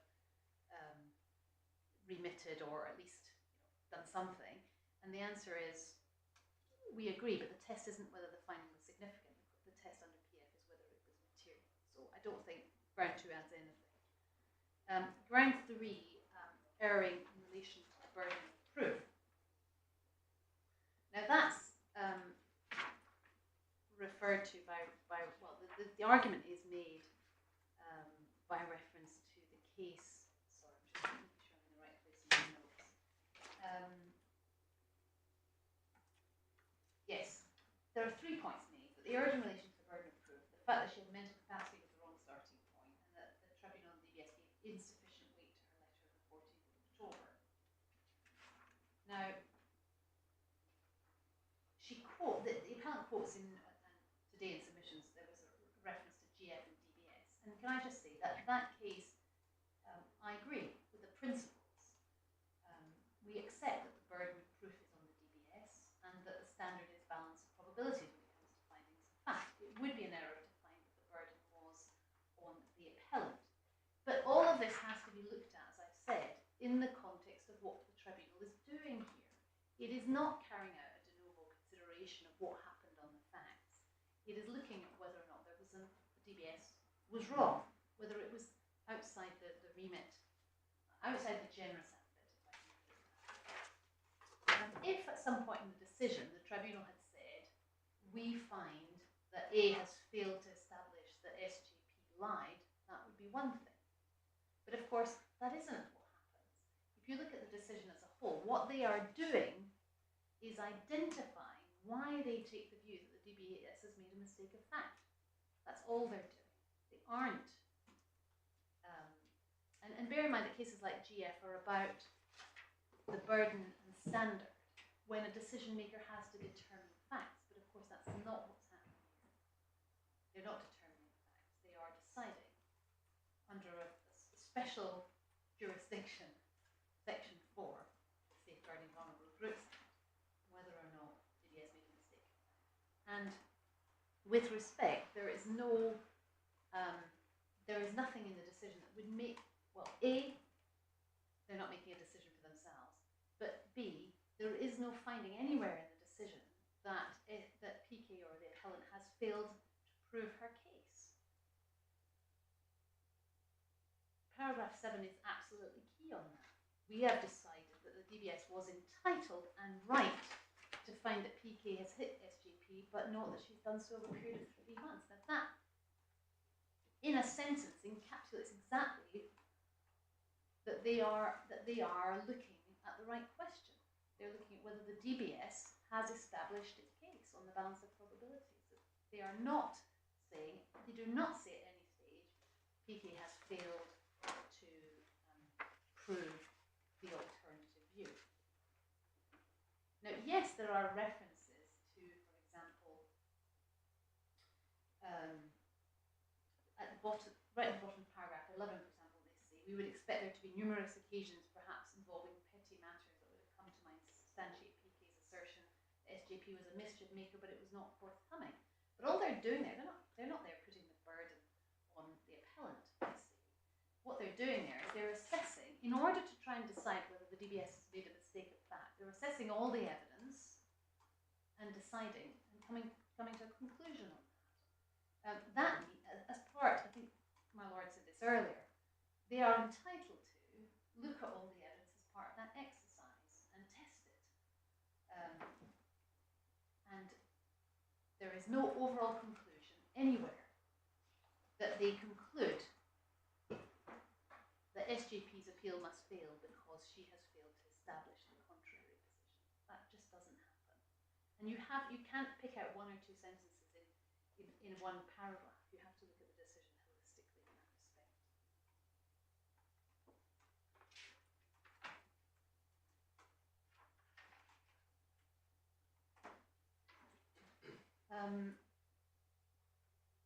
In the context of the JHB test, they have done the right thing, I see here.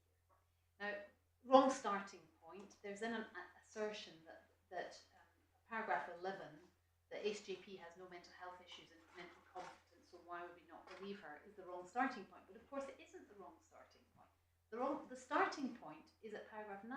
We begin, I mean, that wording would suggest that that's their starting point. We begin with what SJP has said, and then sets out in that paragraph why there is a prima facie case that PK did what she is accused of. And then they go on to look at other aspects, including at 11, whether there would be any reason why SJP might not be telling the truth. Now, my learned friend says, well, they're conflating mental health and mental capacity, but of course, it is relevant to ask yourself whether someone has mental capacity in this context, because someone who does not have mental capacity, for example, might not, on the facts of the case that I see, might not be able to tell the truth from a lie. They might not be able to. So of course that's a relevant question, and they're entitled to say she doesn't have issues and she's mentally competent. So I find that very, very difficult, that Well, submission, Miss Patry, because people who lack capacity do not necessarily lack credibility. Absolutely. So the point is well made that capacity does not determine credibility. Absolutely. The criminal courts have many people with capacity who are incredible. The civil courts have people with capacity who are incredible, and the tribunal system have people with capacity who are incredible, Yes. and vice versa. Yes, but the only point, I make a really gentle and I hope quite nuanced submission, which is that it is permissible for a tribunal to say, well, look, if someone has mental capacity and someone doesn't have mental health problems, that is one factor that we can take into account in assessing credibility. Only because if the converse were true, we might need to further explore that. Well, it's very, very difficult for a DBS to take that view because they're often dealing with vulnerable individuals who may have mental health problems but are nevertheless deserving of protection. So it's a very difficult submission that you're making here. Well, I can absolutely tell that it's not finding favour. I'm very happy to move on. But I think the most important point here isn't so much what was said here. It's the fact that the point being made against me is that that was their starting point and it was the wrong starting point. And it wasn't. If you look at the decision holistically, it is one matter that's being considered. Credibility of the individual who made the allegation, which clearly is and was a central issue. Didn't give sufficient weight to our letter of representations. It is crystal clear if you look, I don't have time now, but if you look at the barring decision document, you will see that her letter of representations is set out, all the points are set out. The DBS was clearly aware of it. The Upper Tribunal also had it. It was a matter of weight for the decision maker, and it was a matter for the Upper Tribunal. The Upper Tribunal was under no obligation to refer to every single piece of evidence, and that case law, I'm sure, will be very familiar to you. I turn then to ground 4, erred in its approach to credibility. This is the ground where Justice Warby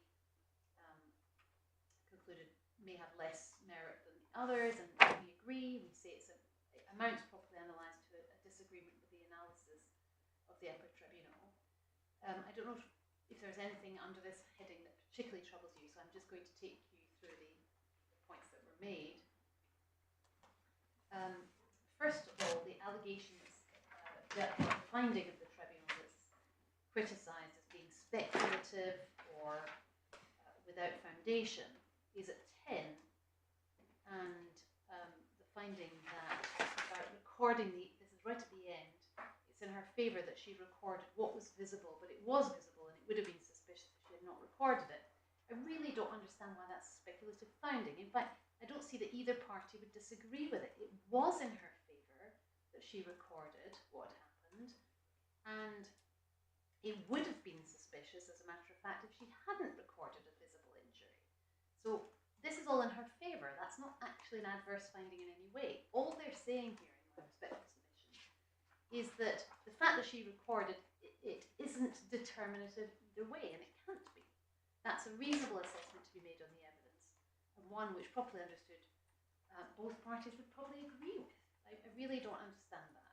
And I'll move on to the next paragraph, paragraph 11, which says that, and it's been said against me, that a wrong approach was adopted here, no mental health issues, and then going to explain, point about whether she lies and whether there were sufficient occasions. We say we don't accept that this was a wrong approach. She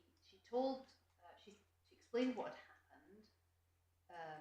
PK advanced the argument that, I mean, bear in mind, PK didn't have to advance an argument. She could have just said, it didn't happen. I did not strike SJP at any point. She didn't. She advanced the argument that SJP lies to get carers into trouble. And all they're doing here is assessing whether there is any basis for concluding that the DBS erred in its finding. And they look at this in a little detail, and the alternative put forward was that she had lied to get carers into trouble. If you look back, and I ask you to do this because we don't have time to do it now, but if you look back at the decision-making document of the DBS, they look at this really quite carefully, and they say, there is no evidence about this allegation about another carer. You might think that might be something which actually could be evidenced quite clearly, because it would have to be reported to someone or put in the daily diary or something, but there was none of it. Well, there's evidence in the supplementary bundle that SJP made an allegation against her mother. There is, yeah, but for the moment, we're talking about the false allegation of sexual abuse about another carer at the top of page 4. Well, it's just that you said there's nothing in the bundle No, about any of these allegations. No, nothing in the bundle in relation to the false allegation against another carer who was warned not to come back. And the tribunal say that was all. We would have expected there to be numerous occasions, including petty matters, but it was not forthcoming. Now, she made an allegation against her mother. We accept that, of course, and the BDM, the document where we record our reasoning, sets that out. We're aware of that, but of course that's a different point. It's not a false allegation against a carer, and it's potentially not even a false allegation at all. For all we know, and we have no evidence on it, neither did the DBS, that allegation against her mother was entirely factually accurate. So that couldn't have been evidence that she was a liar. But it then feeds into paragraph 12. Yes, and then exactly, and then there's this point about the brother. I have to say, I confess, I looked at that point again because I wanted to see where that was. Effectively, the letter from the care agency that we looked at earlier before lunch suggests that the brother was not told about the mother trying to obtain money through PK, but then eventually he said, he didn't confess. He said, "Oh yes, I now know that this money was taken by my mother and offered to pay it back." Now, Is that what the letter says? Sure. I'm happy to What it says is that the brother accepted that it had been paid and he was going to make sure it was paid back. Yes, but there's no evidence that he was aware at the time. No, but I'm not sure that there was evidence of what you're saying was the effect of that letter. Paraphrasing, so let's turn it up. I don't easily have the reference. Do you have a reference? The letter from the carers. Yeah, it's page.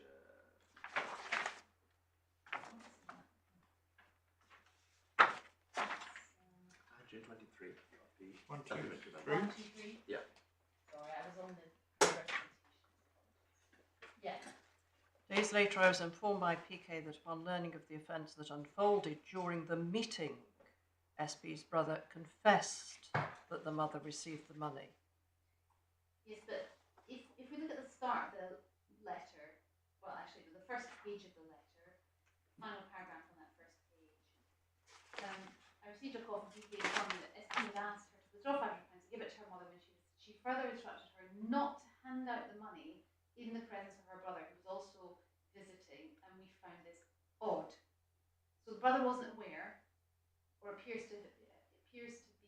Well, you're reading things into this. There's no evidence of what the brother's reaction would have been.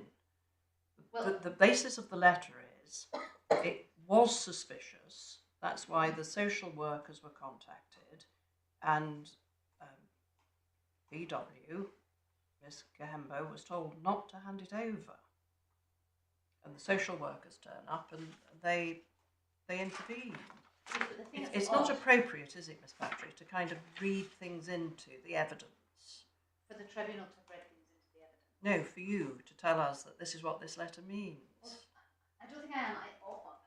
If that was what I was doing, I really, that was not my intention. All I'm saying is, the thing that is odd about that is that, well, the thing that's identified in the letter as being odd is that money was withdrawn, and then when the mother visited, the money was to be handed over without the brother seeing. So those combination of factors was considered to be odd, and I think that can easily be extrapolated. Then it says, the brother confessed the mother received the money and promised to pay it back. And what the tribunal says is, SGP's brother had been protective of his sister when their mother was trying to obtain money from her through PK, so it's unlikely for him to be manipulated. Now, was that an unreasonable assessment of the evidence? I say, there are different views that can be taken of what that letter meant, but with respect, it was reasonable for them to say, well, look, he wasn't made aware at the time, it was being hidden from him, and then when he was aware of it, he promised to pay it back. So was that an unreasonable conclusion to reach? No, but bear in mind, that's not the conclusion that the DBS reached. It's a decision that this conclusion the Upper Tribunal.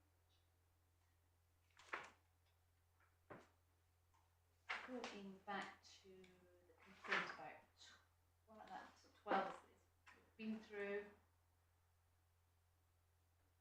13, I don't need to address you, and I don't think we've already covered that presence with the baby, and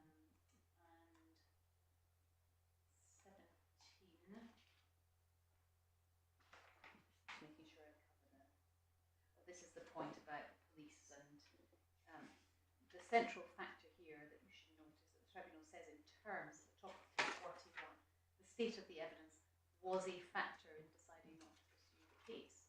Now that doesn't make clear whether it's a positive or negative factor, but still the tribunal notes there that this wasn't just a case where the police said, oh, we've been dealing with this for too long, we're not going to bother now. The state of the evidence was a factor. So they took into account the two central takeaways from the police report, which are, one, there's it's been too long, but also two, the state of evidence is not where we would want it to be. Those things were both taken into account. Finally, under ground 4, it said that there shouldn't have been reliance on MN's testimony, and my lady, my lords, you all took the view that that was something which was not referred to. MN's evidence was not referred to in the tribunal decision, which is right, but I simply ask you to bear in mind what I said about paragraph 13 of Schedule 3, which is that the DBS must ensure that they consider all forms of evidence in any event. So they were perfectly entitled to consider MN's evidence subject to being appealed on an error of law on the basis of mistake. Wordmark. It's difficult to say anything much about remedy without knowing exactly what you're going to find. But I said at the outset that we took the view that this is not a case. There is evidence. There is clearly evidence that the DBS relied on, which justifies a finding that SJP was struck by the appellant.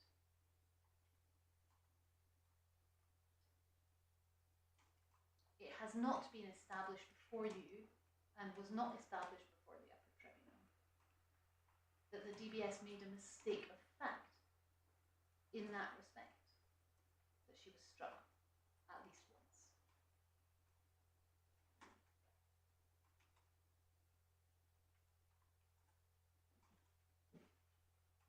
It is therefore not possible for this court to conclude that she should be directed, that her name should be removed from the list. So that's the first remedy.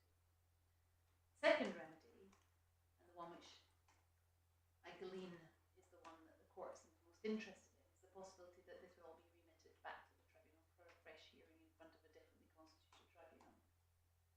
But of course... And I think it's unfair to attribute my questions to No, lords. It's at least something which is being considered, and I understand that. All I say is I wish to address you on it.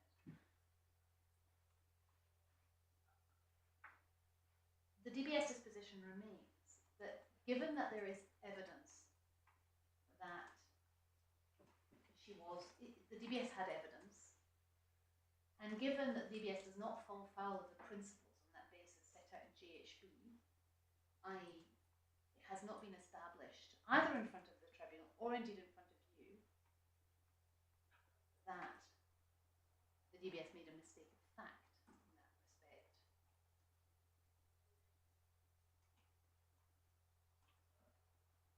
then remittal back to the Upper Tribunal would achieve relatively little. And the reason I say that is because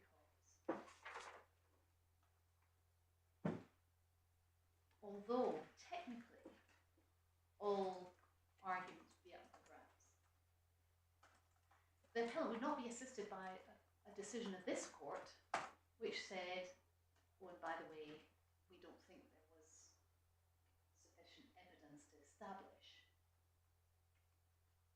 that the DBS made an error, a mistake of fact in respect of the system of the preserved finding back in court. And that means that inevitably we see applying the judgment of this court. The only guidance the new tribunal would have is a court judgment from you saying the tribunal didn't look correctly at the burden of proof, or it didn't look correctly at credibility, or whatever it is. None of which would be really of much assistance to them, because they would go away and they would make a fresh decision applying the right word, hopefully applying the right burden of proof and the right, they would look at the right bits of evidence and so on. What they would not do, because there hasn't been an established error on that basis, is make a different finding of fact in relation to whether SJP was struck once. And that's why we say that remittal, I have always said that remittal to the DBS is the right thing. And the reason why it's the right thing is because, given there's not that mistake, nobody's ever established that mistake, it's not going to be established at tribunal, it ought to go back to the DBS, and then the appellant is in a better position of being able to be at no risk on the 3-month finding, because the DBS would be found by the Upper Tribunal's decision. She could then argue whatever she wanted about the whether or not SJP was struck once, and she would have a completely brand new right of appeal to the tribunal. Why could she argue about whether SJP was struck once? Because I thought you were addressing this submission on the basis that we would leave the Upper Tribunal's decision in place. Was that wrong? No, they would be, so this is if grounds 3 or 4 succeed.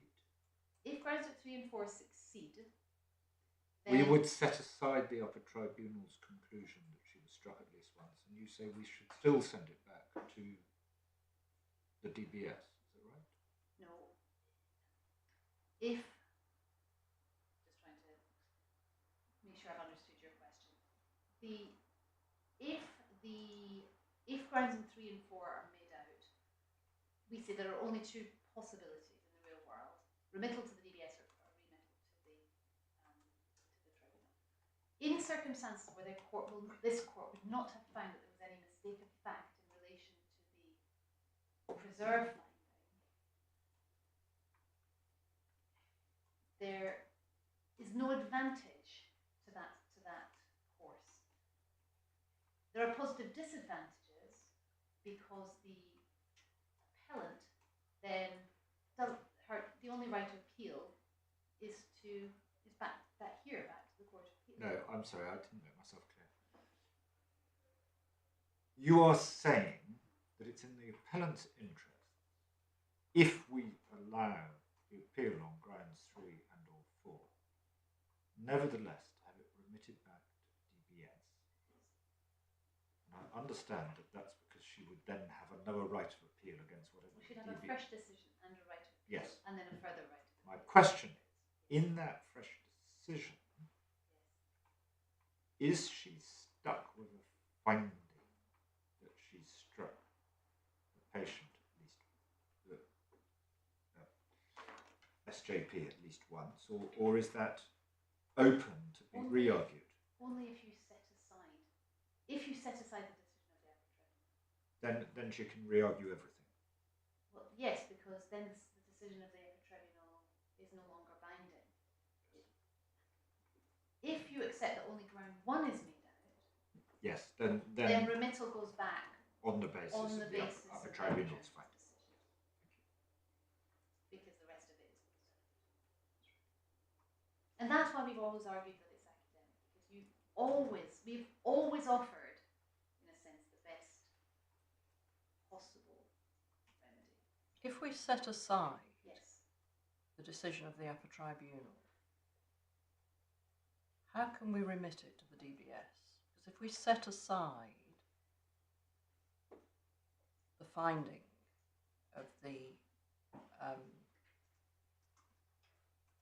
tribunal on the basis that they should not have made the finding, even of 1, we've got no, there's no route. You wouldn't be making that finding. You would be making a finding under grounds 3 or 4 that The Upper Tribunal had taken the wrong approach, and therefore that Miss Kihembo had not had the appropriate appeal before the Upper Tribunal. So why would we send it back to the DBS? on the basis that there is no, this is where it gets complicated, because there is no finding by this tribunal that the DBS made a mistake of fact in that respect.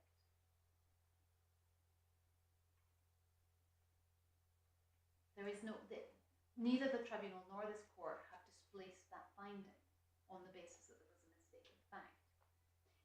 Put another way, it would have been perfectly possible for the tribunal to correctly approach the burden of proof, correctly approach credibility, and still to make the finding that they did. But they didn't. They didn't. So if they didn't, yes. What pathway do you identify in the statutory scheme or in the authorities that say that we can bypass the Upper Tribunal and remit it to the DBS? Because if we set aside the finding of the Upper Tribunal, we're not in a fact-finding mode. So it would have to go back to the Upper Tribunal because that's the right of appeal that Ms. Kihembo has, surely.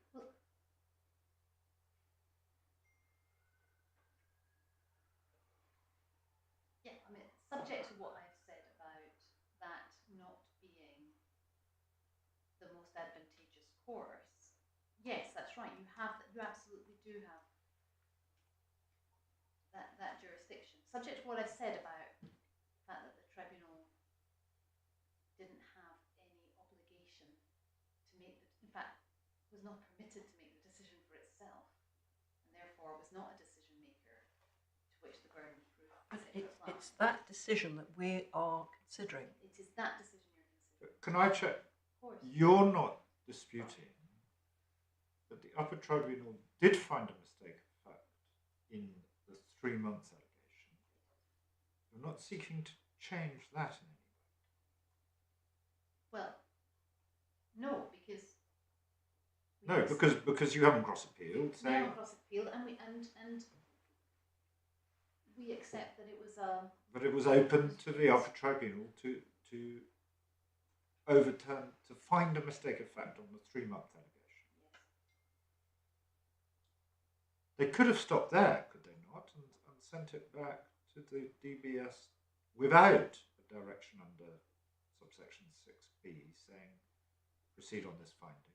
Simply saying you were wrong about the 3 months, we'll leave it to you to decide about whether there was any assault at all. Post GHB, that's what they should have done, frankly. Yes. And if they could do it, can we do it? Yes.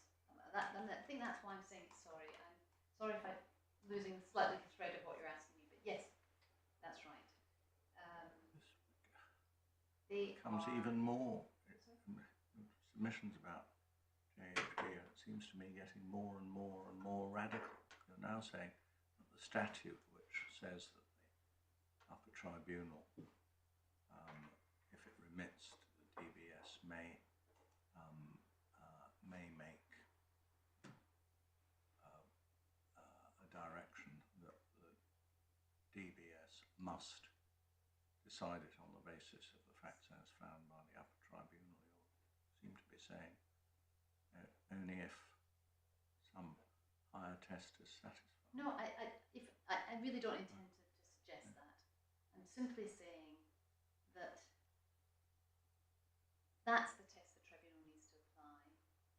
If there is no, if this court does not make a finding that that the tribunal erred in that respect, then when it goes back to the, if it is remitted back to the tribunal will be bound.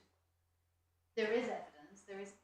No one will ever have said anything other than the DBS were justified in finding this one assault against SJP. There is no other. You won't have said it. You will have said there's been an error of approach, and I say you can't find that because JHB doesn't require the Upper Tribunal to have done the exercise that they're being criticised of having done.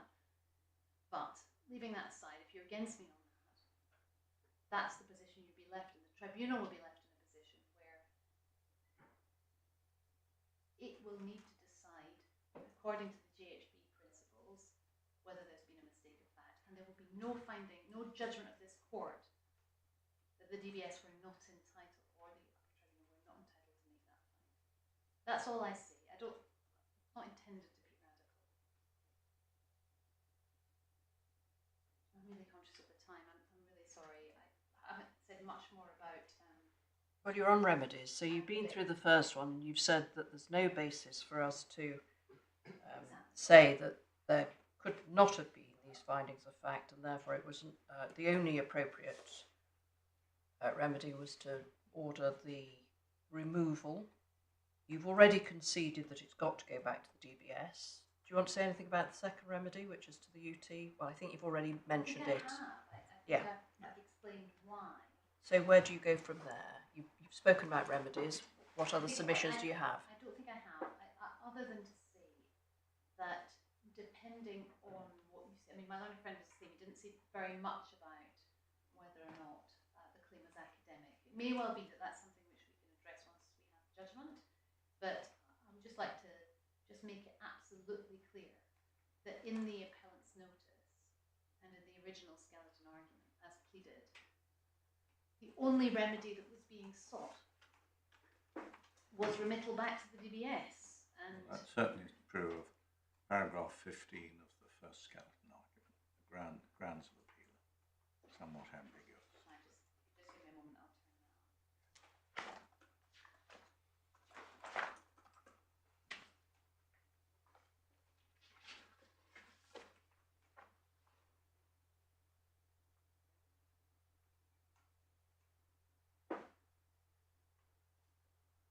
Paragraph 15 on page 22, which says that the person, in circumstances where the respondent's found responsible, the matter should be referred for the DBS to make a new decision on new facts found. It is plain in the fact that in the light of the tribunal's significant finding in this case, the matter should have been referred to the DBS for reconsideration in light of the new facts as found by the Upper Tribunal. That's right. And the appellant's notice, just to be absolutely clear, makes it clear in section 5. I mean, this is the wrong section because that's meant to set out where you set out the order you wish to appeal against. It says we want an order for disclosure of barring services to reconsider the matter. And then it's said against me in section 9 on page 6. I tick the box that says set aside the order which I'm appealing to order a new trial. But of course, there isn't a box for order the DBS to make a new decision. And with respect, all that was said in the skeleton and in section 5 was that they wanted remittal. We, in open correspondence to the court in March this year, wrote and said, fine, we'll remit. And it was only then that a replacement skeleton was served, arguing primarily that that actually it was open to this court to remove the appellant from the lists. And then on a secondary basis, it was argued that the matter could be remitted to the tribunal on the basis that you would preserve the finding that she had not been assaulted for 3 months.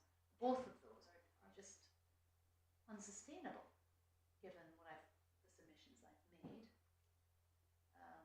So with respect, at the time that we argued that this claim was academic, or this appeal was academic, it was. Now I appreciate now we're here, and we've had a full day of argument, and the case has moved on. But we were entitled to say at that time that the appeal was academic. We had given the appellant the remedy that she'd asked for in her appellant's notice and in her skeleton argument. And I think I don't put it more highly than that. I'm not saying that an appellant can never be shut out from amending its case or anything like that. I'm simply saying that we were entitled to say that this appeal was academic as between the parties. Not only that, had that offer been taken up, we probably would have a new decision by now, which would be capable of being appealed. But instead, we have this, I'd say, unfortunate situation where we might end up back in the Upper Tribunal, but with no finding that the DBS made any mistake of fact in respect of that preservation. So one would anticipate that the decision will be exactly the same. And if they find on the evidence that there was insufficient evidence that the DBS made a mistake of fact in concluding that this was a repeated pattern, we will be in precisely the position we are in now, i.e. they will remit back to the DBS for a new decision. That's why we say it was academic. And I think that's probably all I need to say. I'm just going to turn my back for a moment. Thank you. Anything further, David? No. Thank you very much. Thank you. So, Mr. Falsey. Thank you, my lady. Just a couple of points, my lady. The point that you asked me to look at just before I finished was paragraph 12 in the reference to the brother being protective. I wasn't able to find anything other than the letter, my lady, that you were taking to one friend earlier, page 123, in that respect. And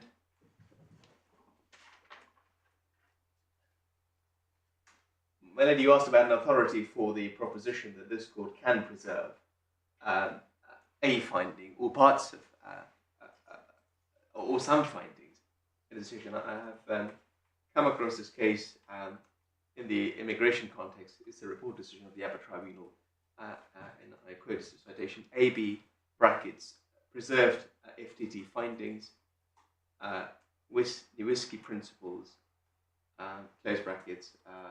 And it is Iraq, brackets 2020 UK UT 00268.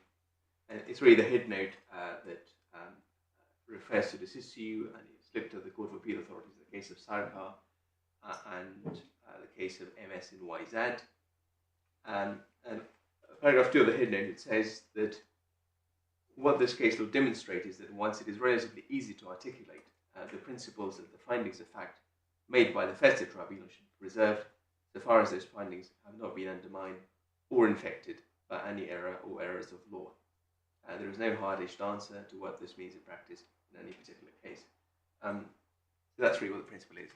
It's very Let's give the citation again. Yes, of course. AB brackets preserved FTT findings, whiskey principles. That's WISNIEWSKI, and then close brackets Iraq brackets 2020 UK UT 00268. Thank you. My lords and my lady, the point at paragraph 10 of the decision, talking about the injuries and the tribunal looking at the red right eye and the notes on the 16th and 17th of May 2018, but then saying in respect of the other injuries that there has been no independent evidence being injuries being seen. Except what my friend says about this not being in the grounds of appeal. My submission respectfully would be this would be a Robinson obvious point for this court, in that the Upper Tribunal ought to have looked at of all the evidence in relation to injuries and all aspects of the complainant's case and of course the appellant's case in that respect. Really, the focus has only been on the note in the diary in relation to the red right eye.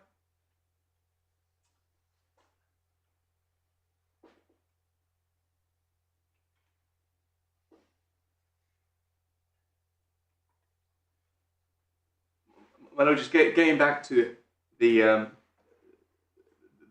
remedy. If this course were to set aside the findings of the tribunal, particularly the finding that the assault took place at least on one occasion, then the question of appropriateness, even if it goes to DBS, that may do so, and that may well be the end of the matter, because this court, in the same way that the Upper Tribunal is entitled to identify mistakes of facts and errors of law, this court also can do the same, in my submission.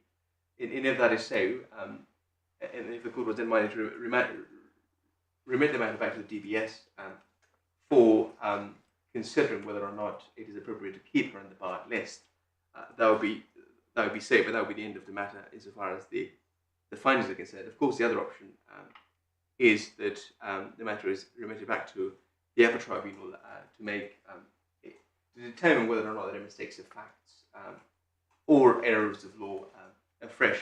But the task is slightly different, as my friend has been pointing out, which is not the Upper Tribunal wouldn't necessarily be making so much findings of facts. It is more of figuring out whether or not there has been any mistakes of facts in the decision of the DBS or errors of law. So the fact-finding exercise in that sense is perhaps more limited than it would otherwise be.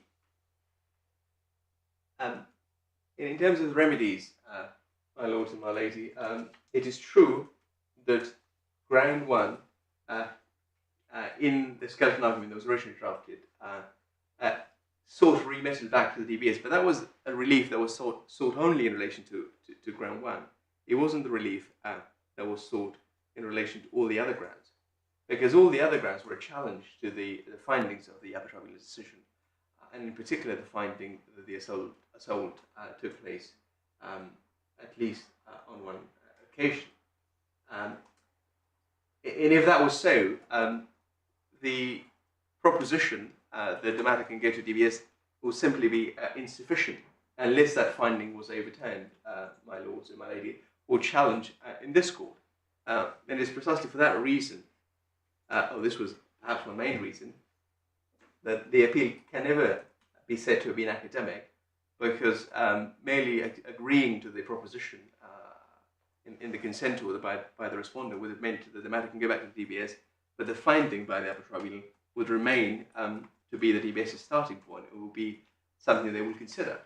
And we know from the Upper Tribunal's own decision that in its assessment, in bearing in mind it's a specialist tribunal, it found that even on that one assault that would be enough to keep her on the list.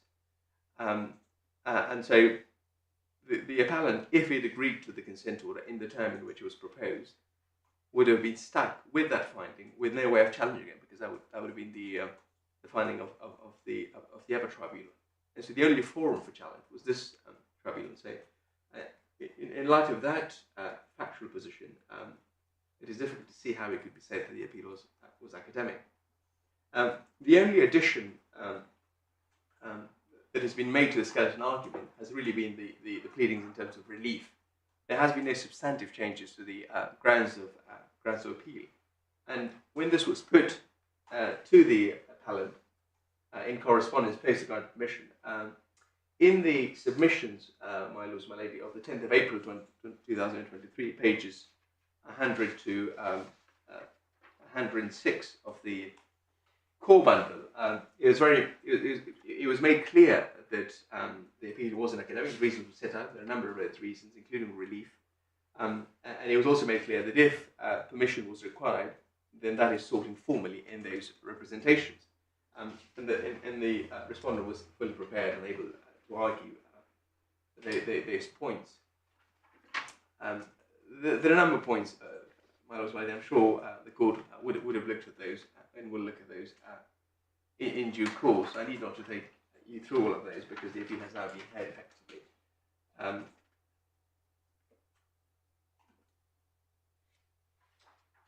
And in the submissions of the 8th of June 2023, I referred to the relevant authorities which supports the proposition the court can grant permission to rely on relief, even if it wasn't formally sought. And in this case, we made an informal application on the 10th of April 2023. And of course, as I explained in those submissions, it seems to the appellant that no formal permission was required because the way the relief was pleaded in the application notice, it also retried, but it also asked for a new hearing and for the matter to be set aside, which was broad enough to encompass the wider applicable forms of relief, and that relief really is a question that is secondary, and the real question is whether or not there's been an error of law or a fact, and there's been no amendment to the grounds of appeal, my lord and my lady, but in any event, an informal application was made well in advance.